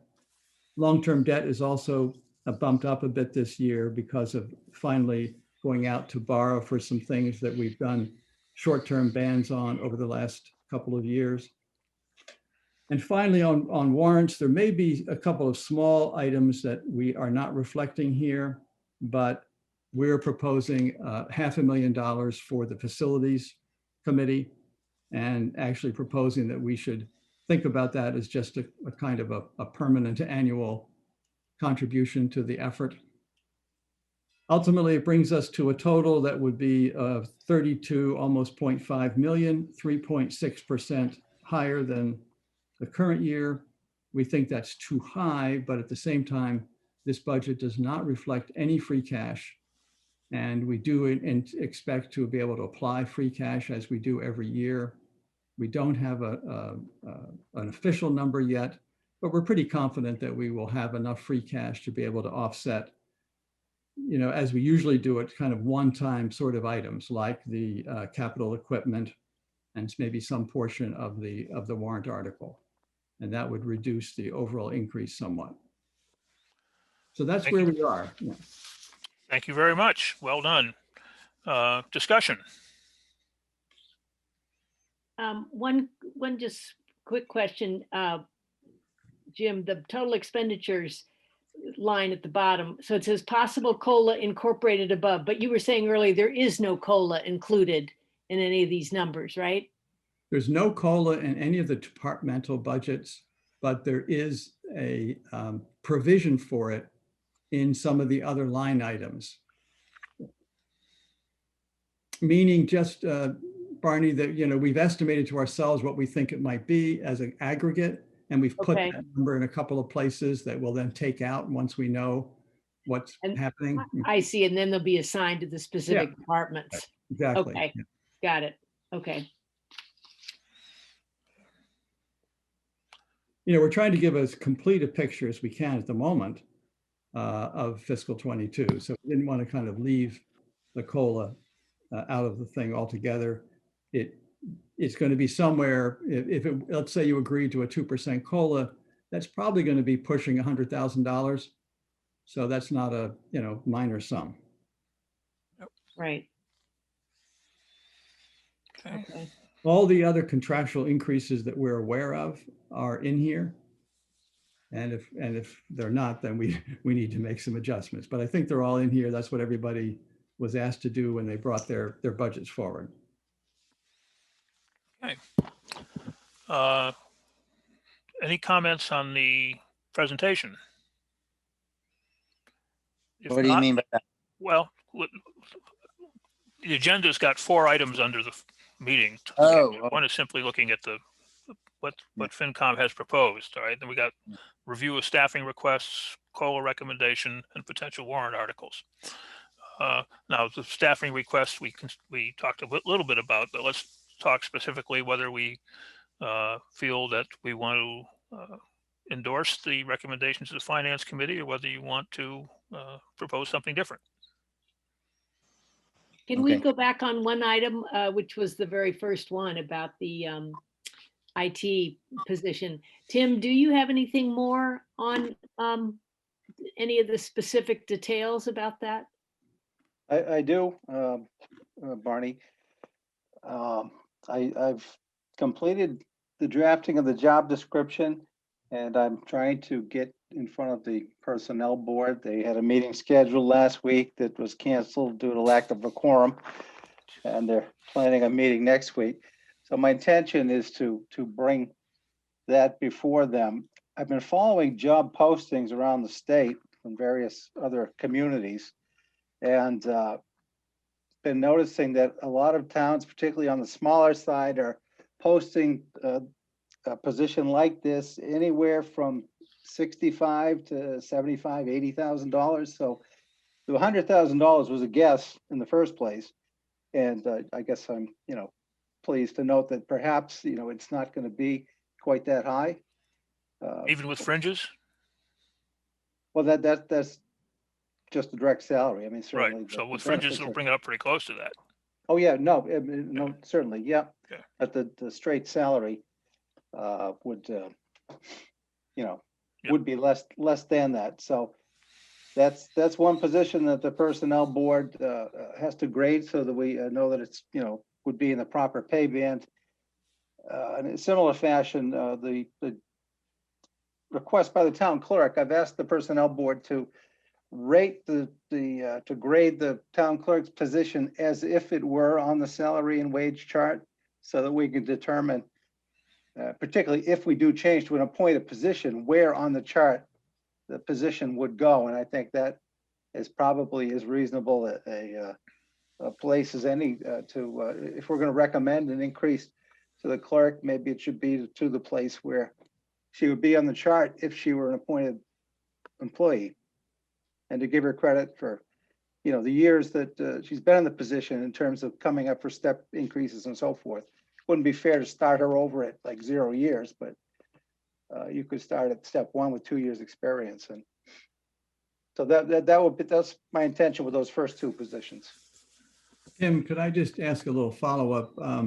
As I said, the Finance Committee feels that an IT person like this could actually address and solve problems that the town departments have been struggling with for some years.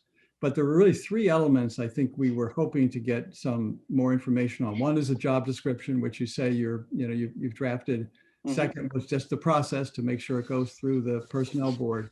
The Right. third was to understand where that position would fit into town government. Would it be a person who reports directly to you? Would this person, what role would they have relative to other departments, some of which have their own sort of consulting for IT?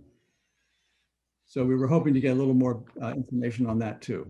Yeah, some of that's, some's if it's in the job description, initially, I think it would report to the town administrator, similar to when we have the facilities manager. There was like really no other place for the position to go except to report up to the town administrator.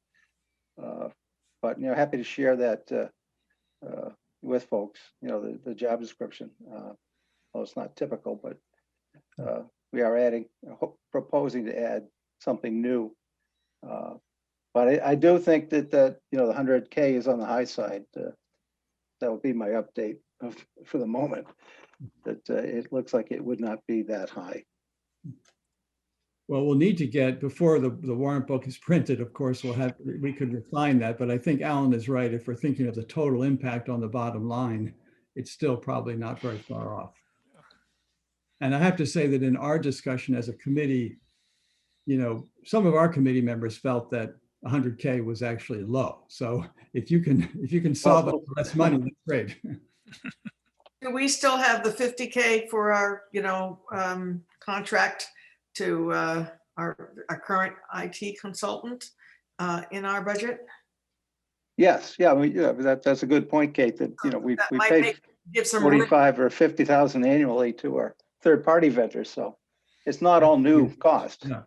Right. So, and, FinCom might want to claw back the difference, but but I'm just saying, I think we should keep track of that. Mhm. Yeah, we're like cats. We have claws that are sort of, well, actually, but it would probably take half a year to get somebody truly on board, but that's, we'll take a look at that, Kate. That's a good point. Yeah.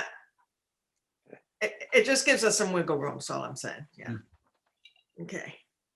Hey, Jim, I got a couple other questions for you.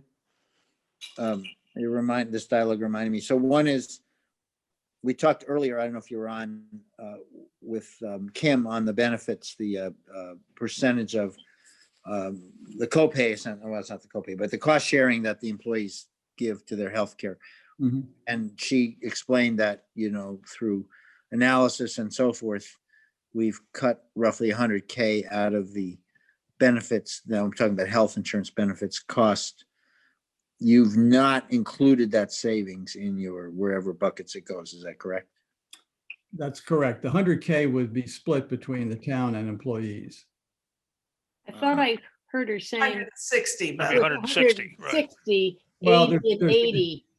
There's Okay, two 80. different Let's talk numbers here. Right. Yeah. There's two different numbers. There's the actual expenditure this year, Yeah. which versus this year, it would go down 100,000 split. Compared to what we would have paid next year, it'd go down 160. So, I think in terms of current actual dollars, it's a reduction of 50 for the town. Okay. 50. We So will avoid a cost, but that. well, the question that's on the table more or less is, should we up the percentage the town shoulders? So right now the town pays 50%, the employees pay 50. It's been proposed that we move to a 55-45 split where the town is paying more. And the rationale given, not exactly given, but more or less alluded to is we're saving, I'll call it 100. I thought it was 100K. So it's 18K per percentage. If we shift 18K times percent from the employee to the town, that's at 5%, that's 90K. But you're saying we really have only saved real money, as your understanding is we've only saved 50K? Out of the 90, yes. But you're basing that on FY 20's expenditure and the rates went up. So what I did was base it on what the appropriation should be given to me by Minuteman of this is how many employees, this is the rate, this is what you have on staff now, this is their dollar figure we should budget for. And Right. Maya was the opposite. And that's a difference of 160,000. But that's what we would have paid if we stayed with them. That's correct.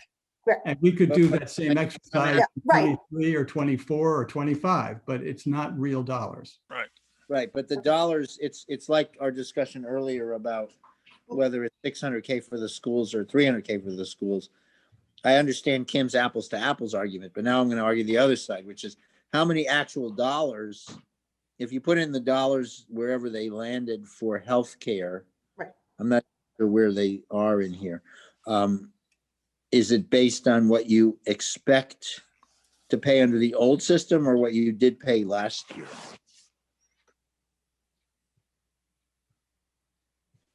In the fiscal 22 budget, it's based Yep. on two things. One is what we did pay or what we thought we would pay in fiscal 21.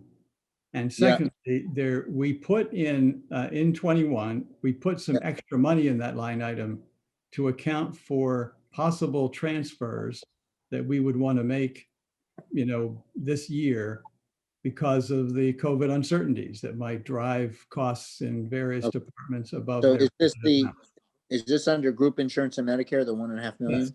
Yes, correct. Yep. So if theoretically we approve a 5% shift in the cost share, and that, if per Kim's numbers would be 90K, but at the same time, because we did some smart shopping, we're shifting to Blue Cross Blue Shield, et cetera, we're saving some number, whatever that number is.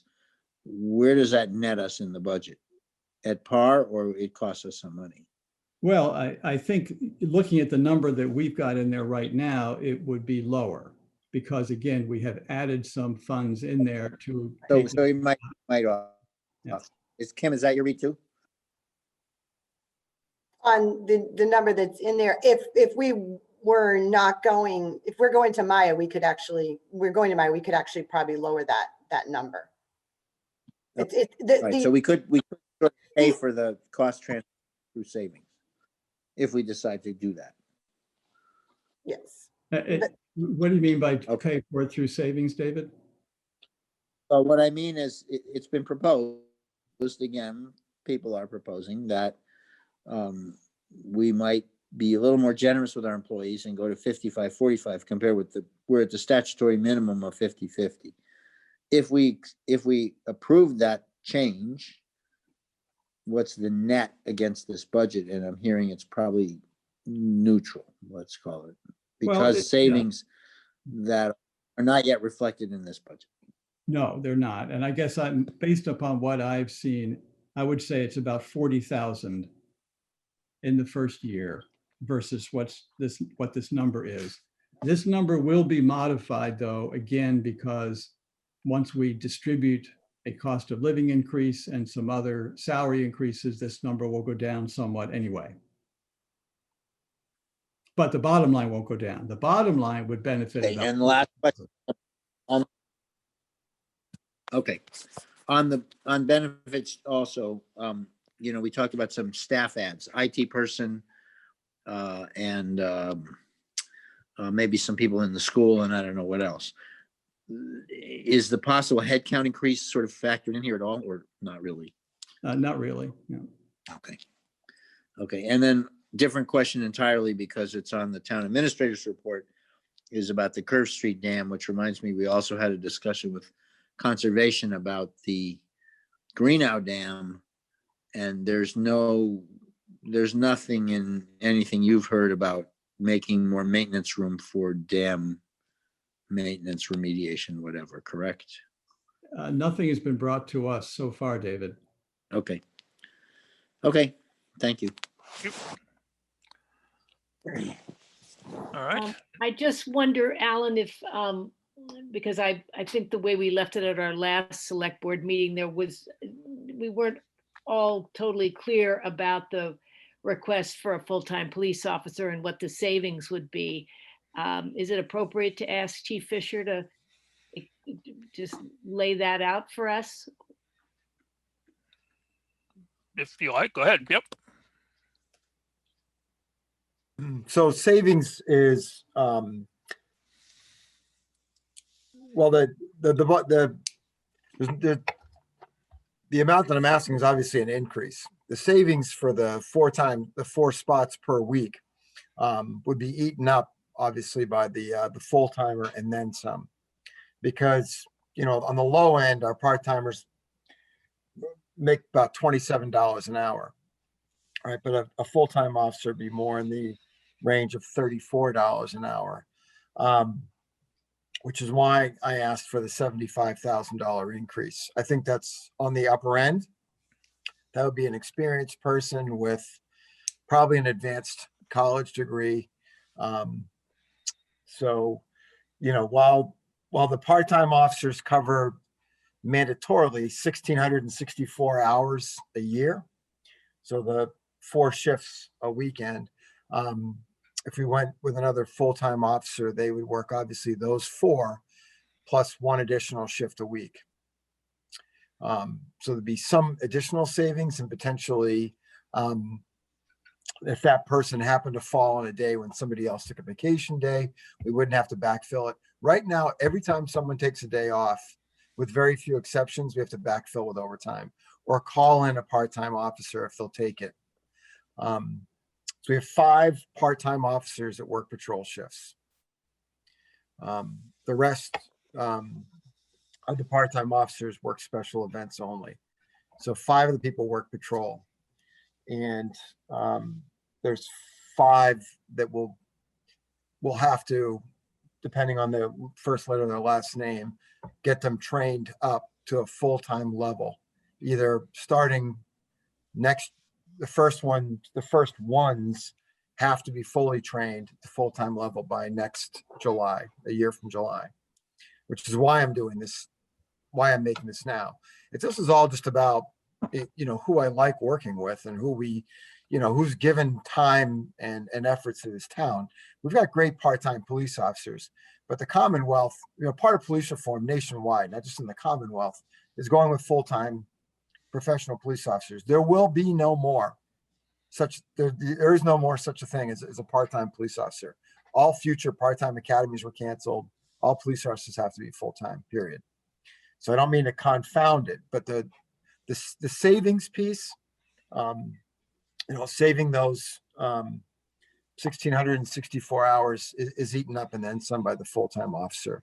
So does that answer your question? I wanted to give you a little bit of the backstory too, of why.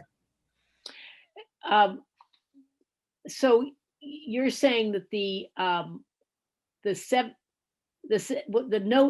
amount that's listed here on the FinCom's budget is $75,262.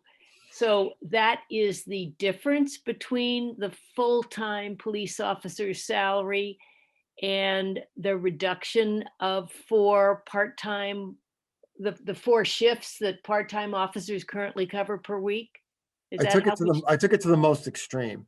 So the highest we would pay a full-time police officer, and then the lowest that we pay a part-timer. Does that make sense? It will be no more than that 75 number. It's almost physically impossible to be any, if the part-timers, if none of our high-paid part-timers worked any of those 4 shifts and they were only worked by the lowest paid ones, and then we hired somebody with a master's degree with significant experience, then that the difference is that 75. Does that So make what, sense? what is the salary range typically for a full-time officer of the caliber that you're looking for? What is that number roughly? Somewhere between 68 and 90, probably. 68 and 90, and then what's the difference? What's the savings or the reduction in eliminating the 4 shifts that part-time police officers are covering right now? Right, so it depends who's working them, but Yeah, Uh, but if you just yeah, took an let me average, I'll just do the extreme. It will never be less than, $45,000.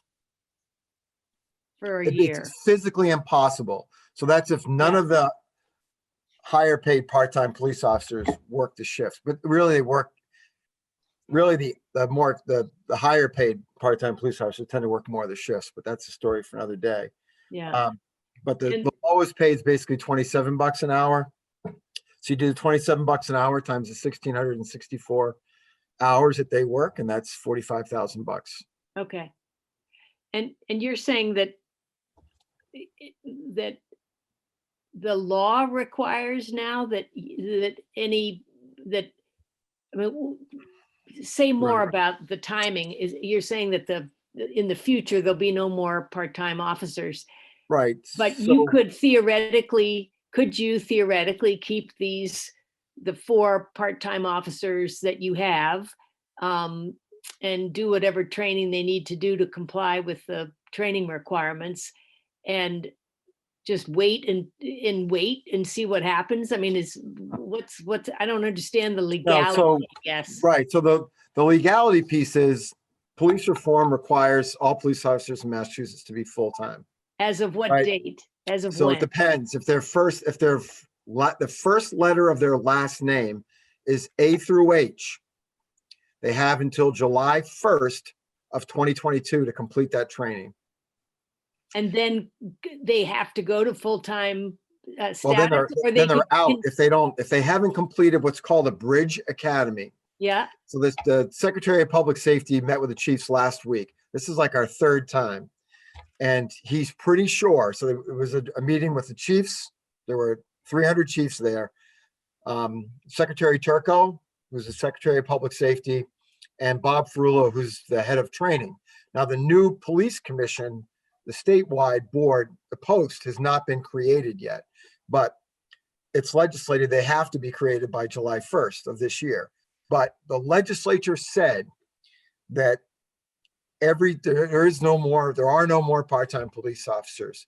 So people with last names A through H have to be certified through that Bridge Academy, which they are proposing. The Secretary of Public Safety and the head of training are proposing is a 200-hour gap, 120 hours of which is 3 weeks full-time, a full-time week of driving, a full-time week of defense tactics, full-time week of firearms, and then 80 hours of classroom training. So yeah. So- John, can I just ask a question of clarification? yes, You're Jim. saying they have to be certified like full-time officers. They don't have to work full-time hours. Correct. Okay, so they can still work part-time, but they have to have the certification equal to a full-time officer. Correct. Yeah. So, but the bottom line is, and I polled our officers, we've got some people leaving, but we're probably going to have,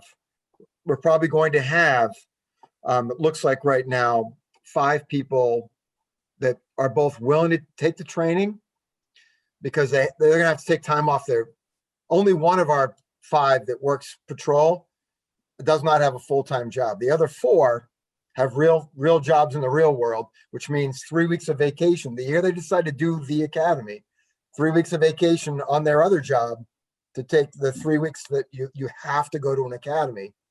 And then on their own, they'll have to do the 80 hours. Now, what I've committed to from the town side is we'll pay for them to do that. We'll pay their hourly rate for them to train and do that to get up to the certification. I just want to know, will they do it? and five have said they would be interested in doing that. Does that make sense? It does. So to answer Jim's question, you know, but they'll be full-time, then they'll be full-time certified. But then Right. the state, at the end of this 3-year period, is not going to do any more of this bridge stuff. Everybody's Right. got to go to a full-time academy. So there Right. really won't be any more spots, if you will. Right.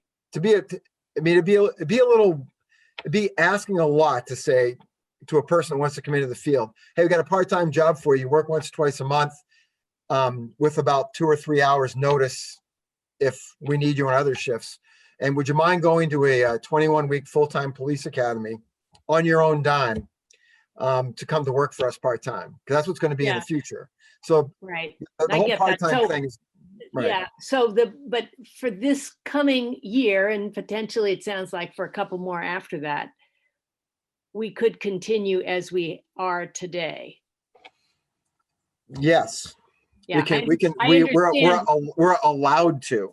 Yeah, I understand why you would like to go in the direction of a full-time officer, but we could continue as we are and maintain the same coverage that we have now. And I understand that you know, then it's. I think, but we also have to, every state, every police agency's got to become certified too. So that, I mean, they could change the course on us. This is looking at it with the lens best for Carlisle. This could all get stood on its head when the post kicks in July, because it's not, there's not many police officials on that post. It's primarily civilian, as you probably remember from the legislation. So they could change that, but that is looking at it from the best lens for Carlisle. At the least, this is what we'll have to do that we already know about. Yeah. Because Okay. here's the rest of it that we've got to get done, that our agency has to get done in the next 12 months. So there's a whole other piece of this that it's going to be very difficult to do this job in a part-time manner going forward. Mm-hmm. It's just, John, isn't it correct that you also, when you look at this down the road, one full-time officer wouldn't actually be sufficient? One more. no, I think to just staff of full-time officers, as you know, the comparables I gave you, all of our comparable towns that you guys hear time after time, no one does this other than us. Everybody has full-timers. So the least of which is 12, but on average is 13 to 16 for a town our size, full-timers. That's if, you're covering all the shifts, the vacations, everything. My thought is the 11 is just so that we don't, jump on. Plus we have the part-timers are still committed to working. Like this is going to be okay, I think, for a little while, with potentially 11 or 12. But yeah, I think I told you in our conversation, to do this like all of our comparables do it, we'd probably need 12 or 13, maybe more. In some ways, I guess, there's two conversations going on. One is the select board trying to sort of figure out where you are on positions. Yep. In terms of the finance committee, I think we, again, still feel and would still feel that, without disputing what Chief Fisher is saying, that for fiscal 22, and given a lot of the things that are going on around us, this wouldn't be our priority for $75,000 more dollars. We may well have to deal with it in 23 and also 24, but we would not recommend that for this upcoming fiscal year. Thank you. Great. Thank you. Other discussion? Are there other positions that we wanted to talk about? And whether we agree or disagree. Yeah. We had the COA reorg, which I believe that we had all agreed with in prior. Yep. And that's almost revenue neutral. Yes, and then, then there's the Board of Health, and we just did get a letter from about 3 minutes before the meeting from Linda, Linda. yeah. Oh, I didn't see that. Yeah, Yeah, she sent an email to us. She would have liked to be here, but she has her own Board of Health meeting tonight.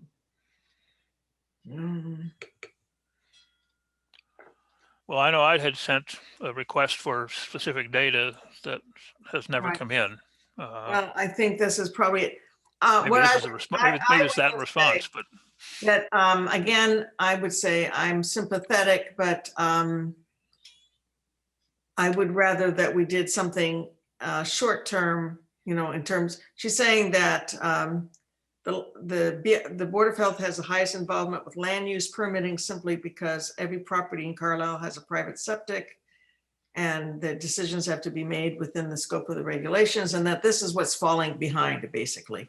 She said the Board of Health lacks capacity to meet demands and has become a major roadblock in land use permitting.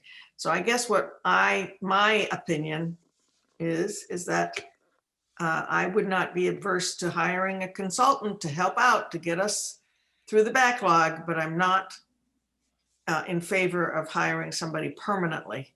well, once again, I would like to see the data. I have asked for those data. They have not provided them to show any increase in land use over what's there. I mean, we've had private wells and septics since 1730. And it's, again, I don't, they may absolutely be right, but the justification has not been provided. Okay, I guess we're saying the same thing. So I'm inclined to go along with the recommendation of the Finance Committee on this one. Yeah. As am I. I agree. Yeah, I mean, yeah, but having said that, I also don't want our citizens to suffer because they can't get their permits. So if we need some extra help, maybe Tim could be in charge of, making some determinations about, getting some of this done, or maybe it should be, I don't know. Okay. What other ones did we have besides IT? I think we're all in favor of, because that's our baby. And we have withdrawn it several years. We also, I think we did not, did we conclude on the treasurer? I see here, so that this budget includes the hours for the assistant. Yeah. And my understanding is that means an employee who's currently working full-time, but gives some of her time to the building department, she would go full-time. I mean, all of her hours would be given to the finance department. Is that right? And what does the building department say about that? What? I've already talked to John, I did before, and the other person in the building would take over those hours. She's not full-time and she already gets benefits, so it would be more hours for her, which she would welcome. So this is a person who currently To works. cover the building. Anish and Nancy. So Anish would leave on the Thursdays and work in my office, and Nancy would cover the Thursdays. And she's currently under whose budget? Nancy? She's John, and she has some hours with Priscilla, correct, Tim? Yes, that's right. So you're She already saying, gets benefits. And that doesn't require more funding? Not for John, because they get the same rate of pay. Right. But what happens to Priscilla then? She loses hours. No. I don't understand how that works then. If you have somebody who's already giving a certain number of hours to two departments, and you're saying they're going to pick up the 7 hours that are going to Anush, where do those 7 hours, who takes those 7 hours for the building department? Nancy only has so many hours with Priscilla, correct? And so many hours with John. she Right, could she- use more hours. She might be Sorry. 25 hours Hours. total with her 2 positions now. So she could add, take another 5 or 6 or, But where on. does the money that's paying for that come from? Yeah, It's in Those the extra building hours cost department. money. It's only adding to my, the only hours are adding is to mine. It's coming out of mine for the 7 hours for Anish. Okay, So Anish on Thursday gets paid from me, and Gotcha. John, instead of paying Anish, pays Nancy. understand. Everybody has benefits, everybody's full-time, so there's only a difference of 7. And actually, John was, I did speak to him before, and it was talked with Nancy, because I didn't want to pull from his department and start that. Anish prefers the financial. Nancy really enjoys the building. They've got it down with their continuity. He doesn't have to train somebody new. And I think she was looking for more hours, was happy to receive them. So it was kind of So, sounds like a win-win. win-win. All right. well, I am, you But know, if it's not, go ahead. I'm happy to do the consulting part if that's, you don't want to add hours. I know that was brought up the last meeting. yeah, but and that's I more guess, expensive. you know, it's still unclear to me. You have 2 people in your department working for you, Kim. And I did it by FTEs rather than saying people. One know. FTE is only 30 hours, so it's not a full weekend. Well, Anish but- is 21 hours, and she predominantly does all payroll. And with with everything changing, not that it's correlated, but the teachers coming on and off, and the 111Fs and the FMLAs, and even with the changeover, I really don't have her in my office much. These hours were not to do what they regularly do. It was to do some things that I do that would free me up, hopefully, to do other things. So it's not increasing their hours for their workload. It's a task I need done No, in my right. office. So, Right. I Whatever. understand. I do understand that, Kim. Right. I really do. but they are what I'm not raising- full-time. Kim, hang on just a sec. What I'm trying to raise though is you have another set of hours from a different staff person that work for you. And Correct. is that person doing all of the work that you have asked that person to do? Is that person working as needed?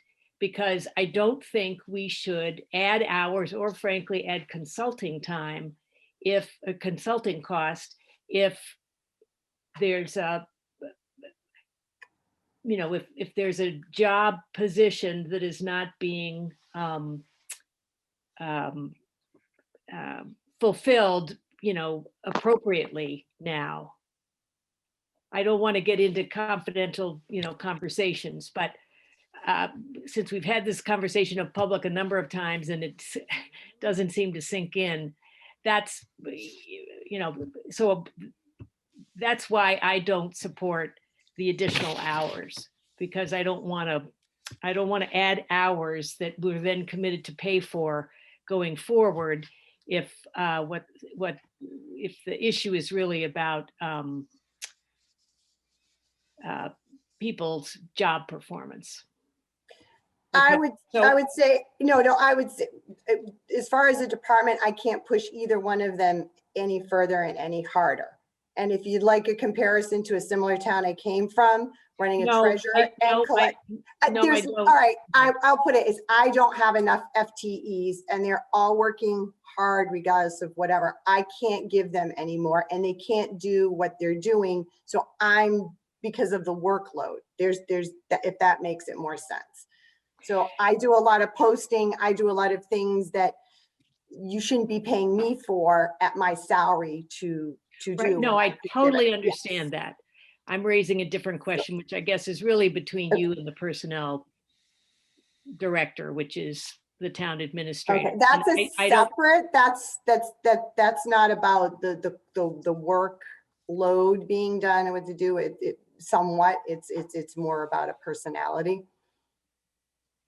I don't want to And get I involved think too. we shouldn't Yeah. say any more publicly here, but I need to, I wanted to okay, yep. explain where I'm coming from. And so until that gets resolved, I would not support an additional Okay.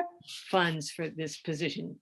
I do though completely understand, and it makes absolute sense to me that you shouldn't be doing things that that we're paying you, where you could be doing much more things that require much more skill and ability, and that you need somebody else to be able to do those things. I just think that we may have the position already. We're already paying for it, and we may not, but it's not working as well as it could.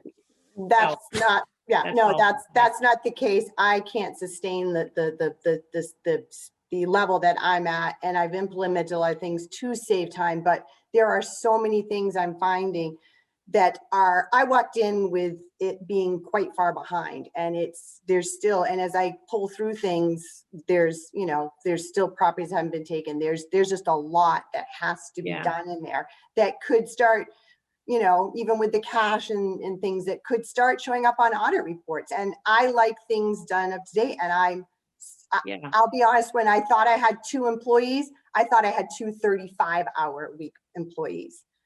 And that to me wasn't even quite enough. So to come in and have what I consider more part-time employees to do the level of work we have done and see what has been going through the not being done. And I understand why with some of my predecessors, back to predecessors before, you had consultants doing the cash book for a whole year, and properties weren't being taken on time, and things weren't, the office was severely behind, and it's not quite where it should be either now. And I'm just saying, I can't sustain it anymore. So I need some help. I could use help tomorrow.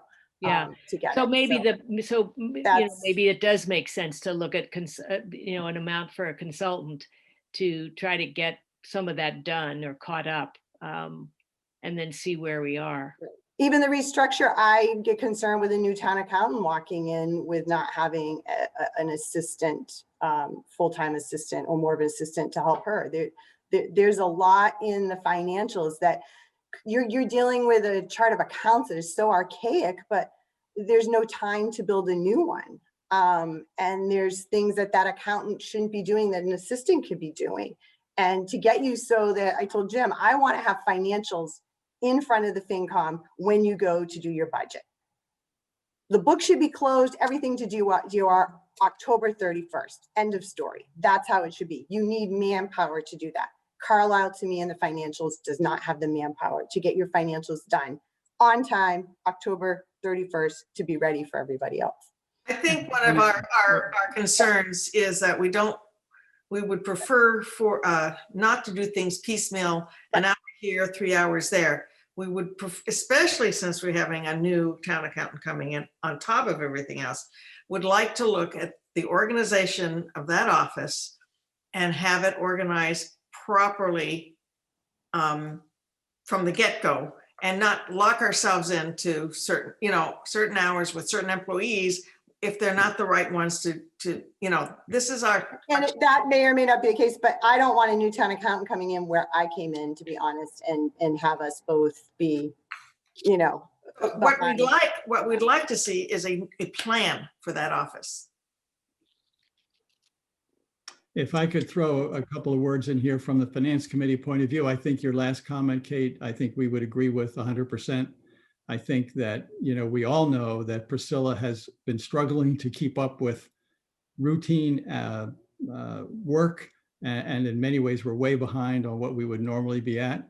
I think Kim is struggling with day-to-day things. I don't think we really have an opinion about the consultant versus extra hours for an employee. I think Kim needs some help.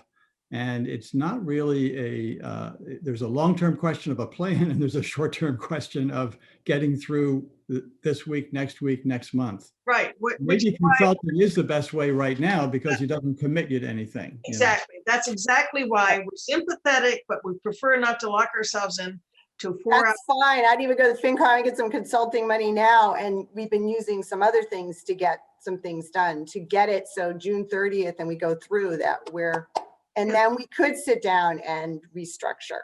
But let's do that. I'd much rather do that. Okay. Anything else? Okay. Do you want to consider COLA? Well, do we want to talk about, if we did 2%, but not do it across the board and was just a chunk and we redistribute it? Or do you want to talk about whether it's 2% at all and we, or 1.2 or whatever percent? Well, I think last time I talked about what I would like to do, but Well, I but- don't like percentages at all, but I know, but Jim wasn't there, nor No. was, Victor or anybody from FinCom, and so maybe we should float well, that. it doesn't affect the budget. Well, it does, because, I mean, well, but how you do it doesn't affect the budget. You just take the total amount of money and you decide what percentage that comes out to, or what the total dollar figure is, and you Right. divvy it up that way. But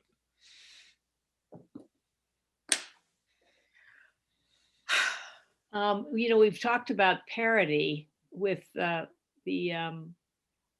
COLAs in the contractual agreements that the town has. And so I guess the 2% is the case for the police and fire, isn't it? But it's 2.5%, I think, this time for the school, At 2.25. 2.25. yeah, that's one of our things, our bugaboos. I really hate to not give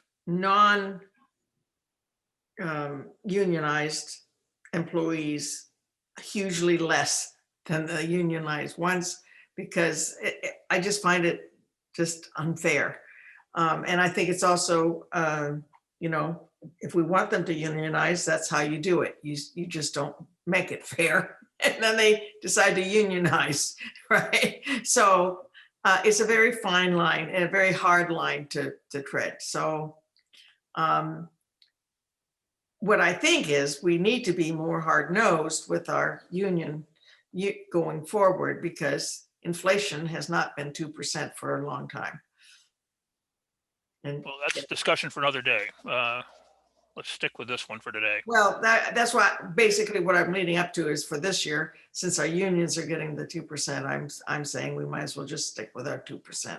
Okay, COLA we have a proposal. Discussion.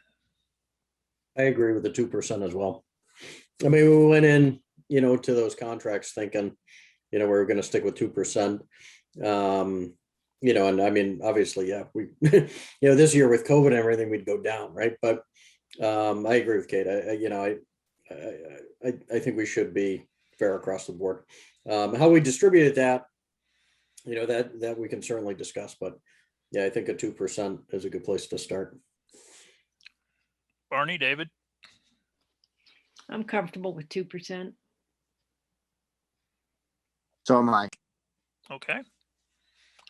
2% it is. That was easy. Paying for it won't be, but I was gonna say, Jim is not smiling. yeah.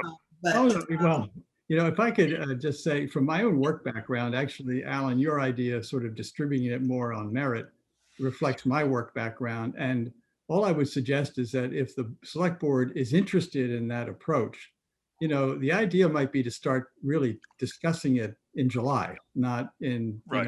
March.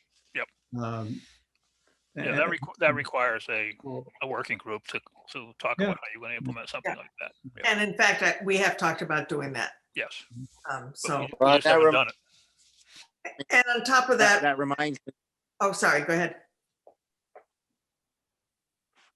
well, I think Mary Lynn pointed out to me in an email subsequent to the last meeting that I probably misspoke in my motion. I don't remember the motion exactly, but we shouldn't, we shouldn't have a motion that says COLA will be merit-based, right? COLA is COLA, whether we decide to have a COLA or not, the COLA is what it says.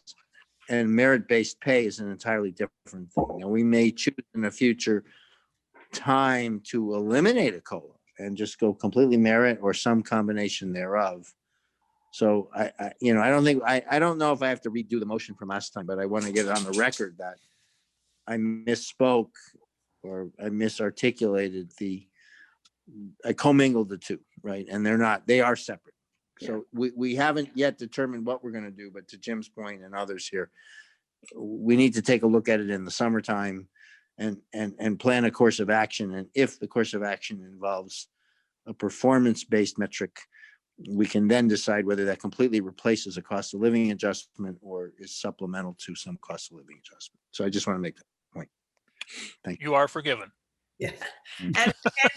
And I was gonna just say, in the meantime, the town, we are reinstituting, evaluations, quarterly, in fact, evaluations, but with the final, year end, which will be very clear about what the metrics are and the goals and things like that. So that that will also hopefully be helping us if we were to do a transition.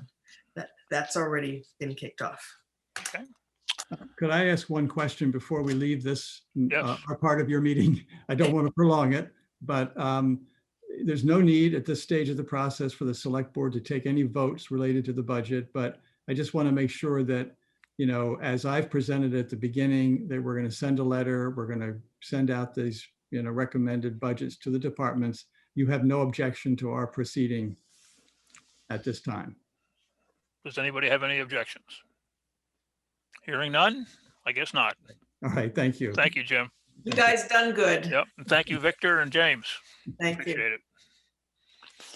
All right. Do you want to go over the list of potential warrant articles? Not particularly.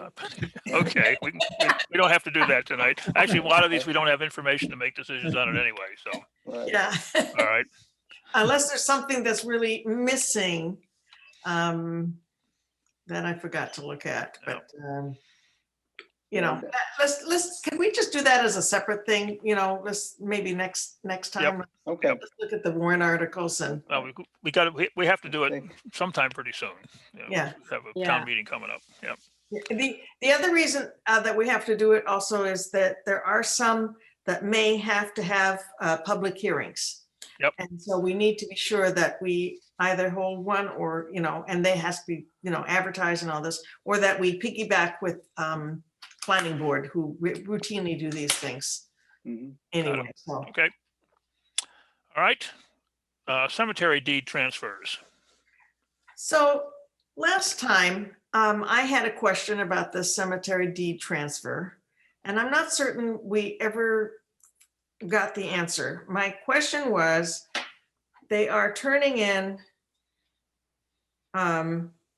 5 grave sites in exchange for 4, and do we owe them money for the 5th? And I don't think we got that question answered, did we? I haven't seen anything on it.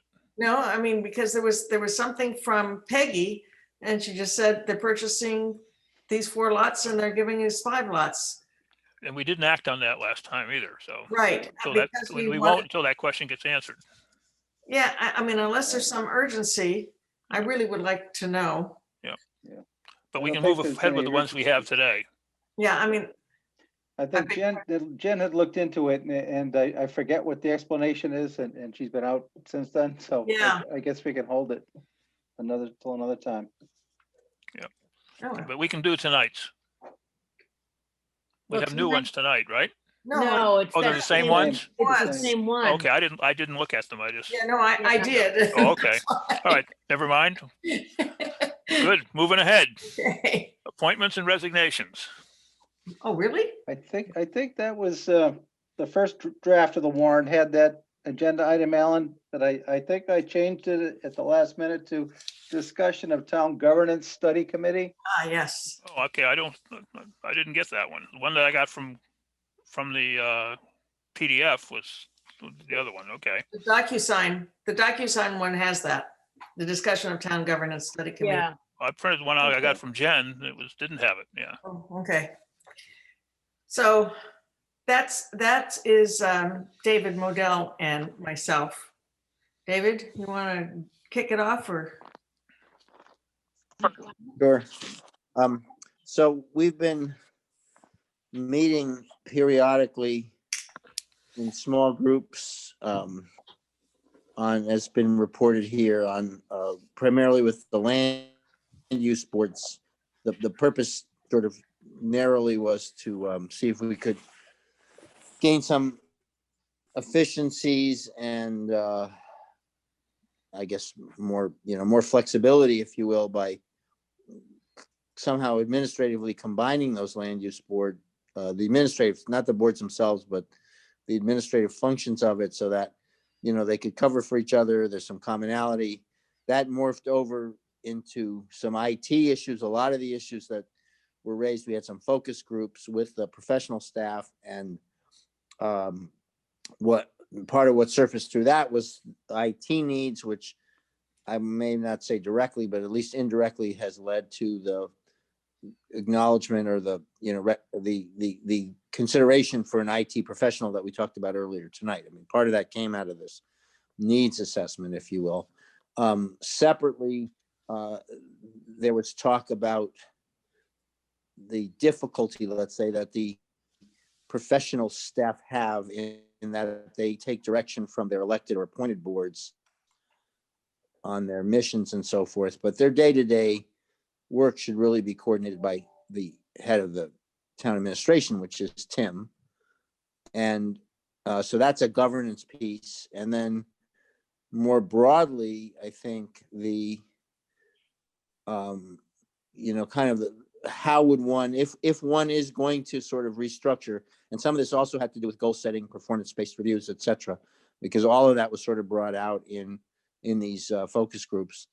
How should one go forward with transparency if we're going to embark on some meaningful realignment of kind of roles and responsibilities, the way people are held accountable to, well, how goals are set. We got appointed and elected boards, and then you've got the day-to-day work that has to get done, which sometimes is directly administered by those boards. Sometimes, in our case, for example, more or less indirectly, because we let the town administrator handle a lot of that. So there's a whole package of sort of governance pieces that get swept up in this, and led us to conclude, and when I say us, I mean all the various representatives of these boards, that we really should have a transparent process. We ought to appoint a group, and they ought to meet in an open meeting and kind of hash out these issues.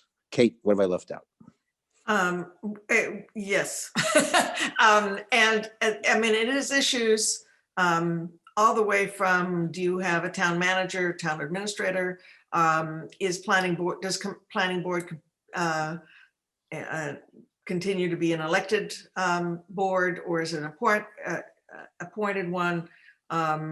Any and all, basically, looking at any and all things. And it's possible that we need to, to hold on to our town clerk warrant that we, didn't look at tonight, because maybe that would be something that would be in there as well. I don't know, and it's much more of a package. We had a representative from Sherburne who actually had participated on, I guess, in the second of, they've had 2 or 3 committees now, and they've done serial, changes, they little at a time. And then Harvard has also done one, and I was going to look at both of Sherburne and Harvard's charges and see if I could draft a charge for this sort of a committee. And then our small group, who consists of David and myself, chair of planning board, chair of Conscom, chair of Board of Health, would bring it forward to you, to the select board as a whole, for acceptance, or if you thought this was a good idea. Discussion? I think it's a really good idea. I do too. Okay. Yeah, long overdue. Well, we have had a lot of studies. We had the 2013 studies. There's a lot of things that, to jump off from. We don't have to reinvent the wheel. It'd be good to get it down where everybody can see it. Yeah, I think so. And I think it has to be an open process. Oh, yeah. And so I would also hope that anybody listening in, or you all, it's a little bit like the building committee. We need, the mosquito needs fresh blood, and so do we. This would be a great place for people to get involved, I think. So are Is- we, Is there a charge, Kate? Will Not yet. the charge be written? I will write, I will draft it, but I didn't want to do Okay. it if this board said, yeah, forget it, ain't happening, no use spending the time. So guess what I'm doing tomorrow? all right, so, and Kate, you and David are prepared to carry on as committee members? I am. Yeah. Well, I think pretty soon our small group will be, although an amazing amount of work and ideas and progress has been made through that group. That's I great. think, as David pointed out, all those initiatives and the figuring, this is where the goal setting exercises and a demand for the evaluation, process to be pushed forward. I mean, it's been great. I think it's been a great. Yeah, it points to the power of the nighttime, as Tom Harrington says, the nighttime government, right? So in fact, we meet usually at 8 a.m, so it's not the nighttime government, but the energy, I just want to give a shout out to just generally the energy and commitment of all the volunteers in town that, do all these things. But we tend, in my opinion, I've said it before, and it's not deliberate. It's just the product of our busy lives. We tend to get into compartments. We don't meet. Joint meetings are sort of hard to pull off. We do Right. meet, with the FinCom, but we don't really meet regularly with Board of Health, with school committee, with, various other boards. We invite them in periodically. And sometimes just having people regularly come together, not even always with a specific agenda, and just kick ideas around, proves to be great. And then at the town level, at the daytime government level, I want to thank, maybe it was you, Alan, that put us in touch with Mark Way, but he's done a nice job, and we've had these focus of kind of getting the staff in together, kick around ideas, and we were able to do it live a couple times, which is a rarity these days. So it's a good amount of energy and ideas that have flown out of that, and we should continue to leverage that. But we do run along the ragged edge of open meeting law. If we do it regularly, right? We've done it sort of ad hoc, and that's okay, and it's been great. But if we're going to have a charter and we're going to need to convene a regular group to tackle these issues, it should be, an open meeting, and people should be able to listen in and hear what's going on. And it will have to have people from the various boards and committees so that they don't feel like, Oh, we need to continue. No, absolutely. We need to. it's going to build on their small group, but Right. And I think, Kate, I haven't heard that anybody we've worked with doesn't want to be on it, right? I think yeah. it's been embraced by, those groups. So. Good. All right. Well, we'll look for a charge and get a committee appointed. Okay. Would Mark Way be a good, since he lives in Carlisle, would he be somebody that would be appropriate to invite to be part of the committee, or no? Idea. It's a good idea. I think, maybe now that you guys have heard, maybe to put a little structure around this, and not violate open meeting law. Now that you're hearing generally what we're trying to accomplish, if anybody, and this would be not only select board, but anybody who's listening, has ideas about who might be a good, person to be on, I think send them. Do we have a common mailbox, Alan? A select board mailbox?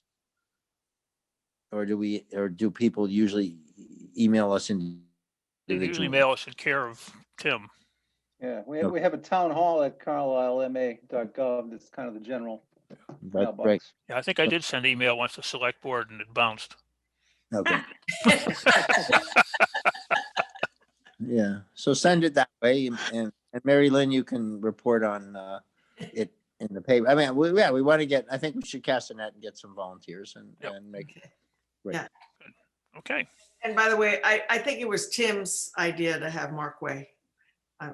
I don't want to take credit away from Well, I Al. don't- yeah, he was on the, he was on looking the, for Credit. No, I think you need to have Yeah. credit when you need it.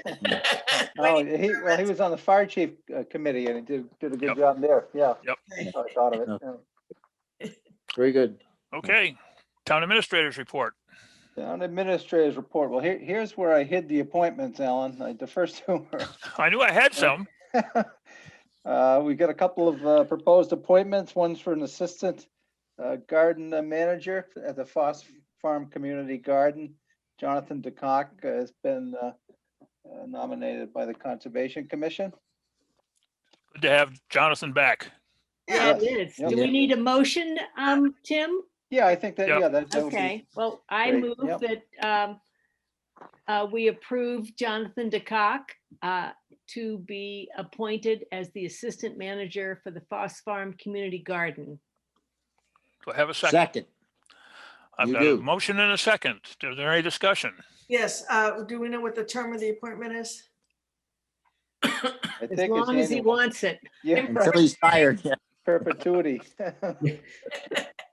Yeah. Okay, I did. Yeah, oh, no, I was just gonna say, I think we should also thank Jack for his many years of dedicated service. Yeah. Yeah. agree. I don't- It sounds Absolutely. like he's stepping back, but he hasn't totally stepped back yet, so let's No, not but push him you out know, the door. it's a very thankless job. Yeah, So, Yeah, Yeah. certainly Well, is. Jonathan's run the with the solar panel thing and the deer hunting. Yeah, Jonathan knows all about thankless jobs. Yeah. that's true. Exactly. He has- An expert. Fit right in there. Oh, dear. All right. You know, that would be a nice thing to do, though, is to send a note of thanks to Jack. Is Jack leaving? no, they're I gonna didn't be, think he was leaving. Yeah. Yeah, no, No. Oh, he's Not going anywhere. that's what I'm saying. Don't push him out the door. Yeah, All right, no, I'm not trying to. So he's just succession, he's planning succession. yes, right. Gotcha. Okay. Okay. All right. Assistant. Roll call vote. Oh, Arnold, I. Oscar Lilo, Louis, I. Model I. Reed, I. Thank you. Jonathan is appointed. Very good. Conservation Commission also is recommending an appointment to the board.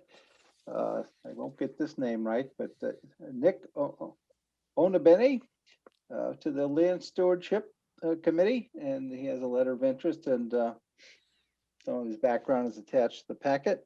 This would be a 3-year appointment to the Land Stewardship Committee. Do it. I'll make a motion that we appoint Nick Ognabeni to the Land Stewardship Committee for a term of 3 years to expire June 30th, 2024. Second, Second, roll call vote. Arnold, I. Oscar Lilo, Louis, I. Model I. Reed, I. Could Thank we you. just add his address at 121 Hartwell Road on the motion? We Yes, usually try I'll to, I'll accept a friendly amendment to add his address. Thank you. Okay. Great. All right, now for the bad news, you see the attached report, the condition report for the Kerr Street Dam. That seems like we do it every 5 years because we have to, but we don't really have much of a plan for the dam. Although I will say that Conscom did request funding for the Greeno Dam this year in the the Community Preservation Committee. So they are addressing one dam that needs significant repairs, and the bids for that project open next Wednesday. So we may have a better number to for the Greeno Dam. But Kerr Street Dam is still in fair condition, has a number of deficiencies that should be addressed, but we probably want to talk about this with the Conservation Commission. yeah. Once the Greeno Dam is done, maybe we could start, they could start putting the maintenance or the small things in, into in the next year's budgets.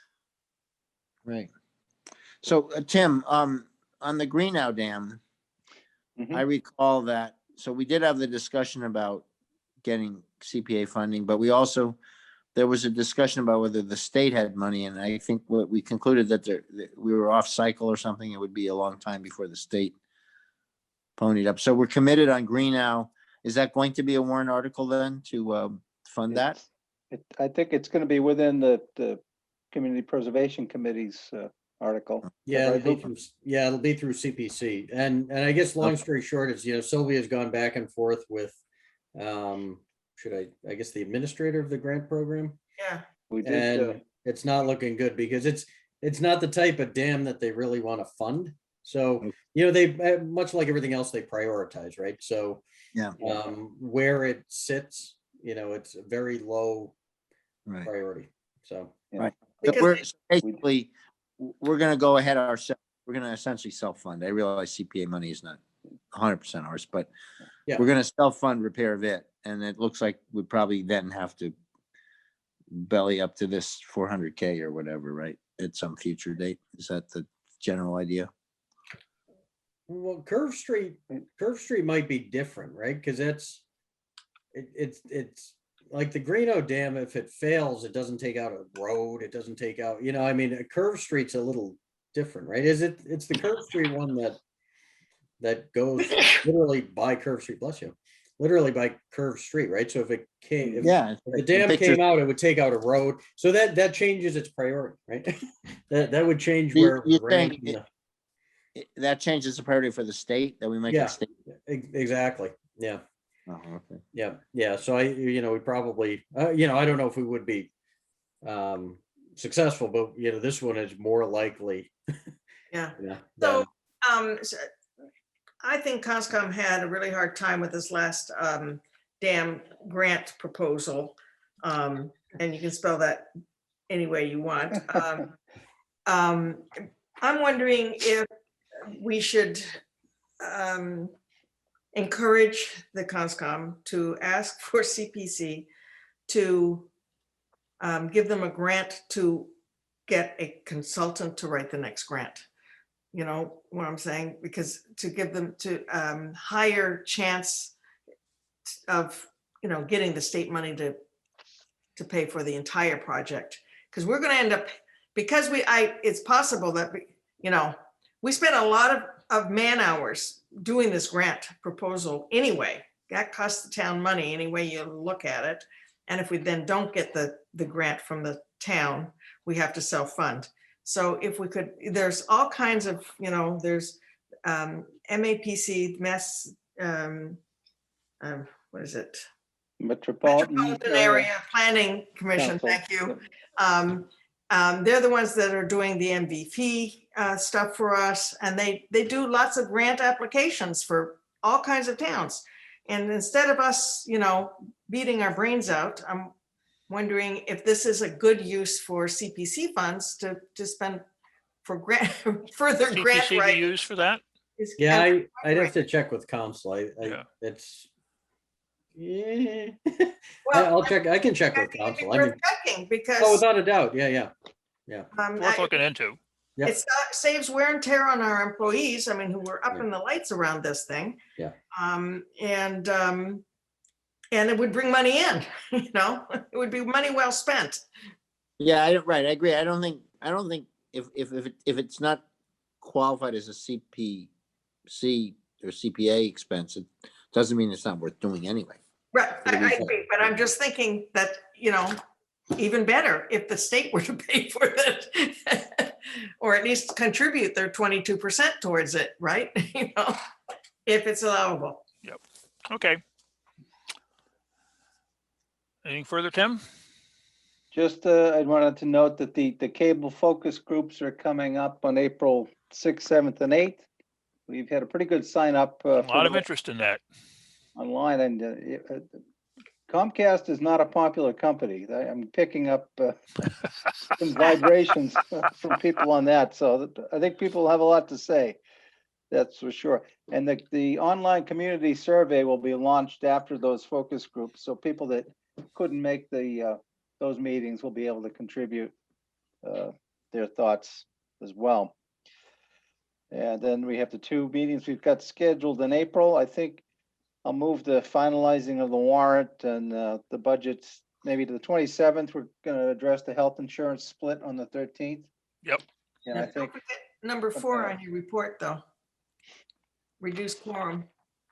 oh, okay, yeah, you know, I'm looking at an early version too, and I only had 1, 2, 3.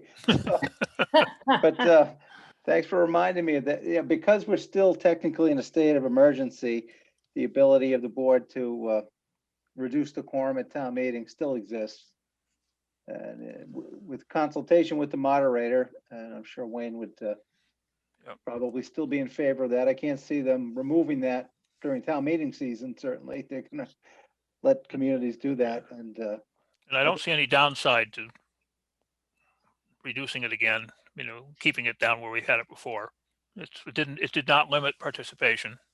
right, we got slightly over 100, didn't we, both Yep, times? Or yeah. Yeah, so it was, So maybe we can do that right now. well, you've got to advertise that Ah. you're having a meeting to consider it. Okay, let's put it on the agenda then for the 13th.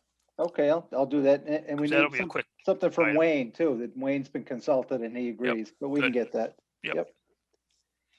Very And good. did we set a time for town meeting on that afternoon of June 6th? We did not. Oh. 1? I think 1's a good time. Get Is started there any early. reason? Are there any church services that run in town that run? I don't know. I don't think so. They run, what, 10, well, but it is gonna be kind of hot at 1, right? In June? Don't you think? Shouldn't be too bad. Early Well, June? we're under the panels too, was- right? It was 68 today, right? In March. Not at my house. I remember, what was the date of the one we were baking in the sun, Yeah, that in the, June that was late. 20th, late Yeah. June, yeah. And so we- Aren't we talking about going under the panels again? Yes, yep. So that I'll hot one provide shade. would have been much better. Yeah. yeah, okay. Yep. All right, that's cool. I'm cool with, I mean, we can't run in, it's a Sunday, right? So we don't want to run crosswise with the Lord. No, So we should be clear of that. he does not have a sense of humor. Yeah, okay. Well, he might, but I don't want to touch. But he does. He probably doesn't. He- Yeah. He he- does. All right. Liaison reports.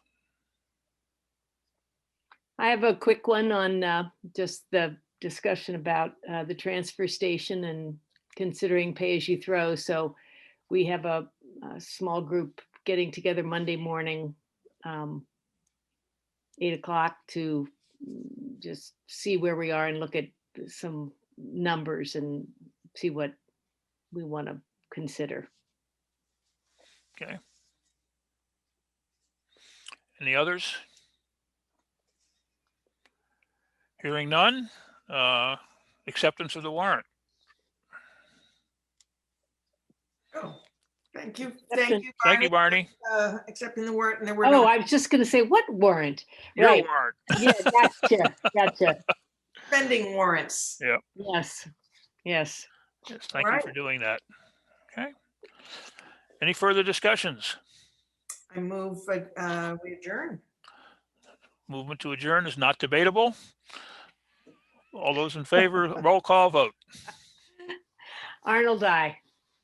Oscar Lilloye. Louis, I. Model I. Read I. Thank you very much, folks. I don't know how you managed to catch up to only be 8 minutes late. That was pretty good. It was a ferocious charge at the end.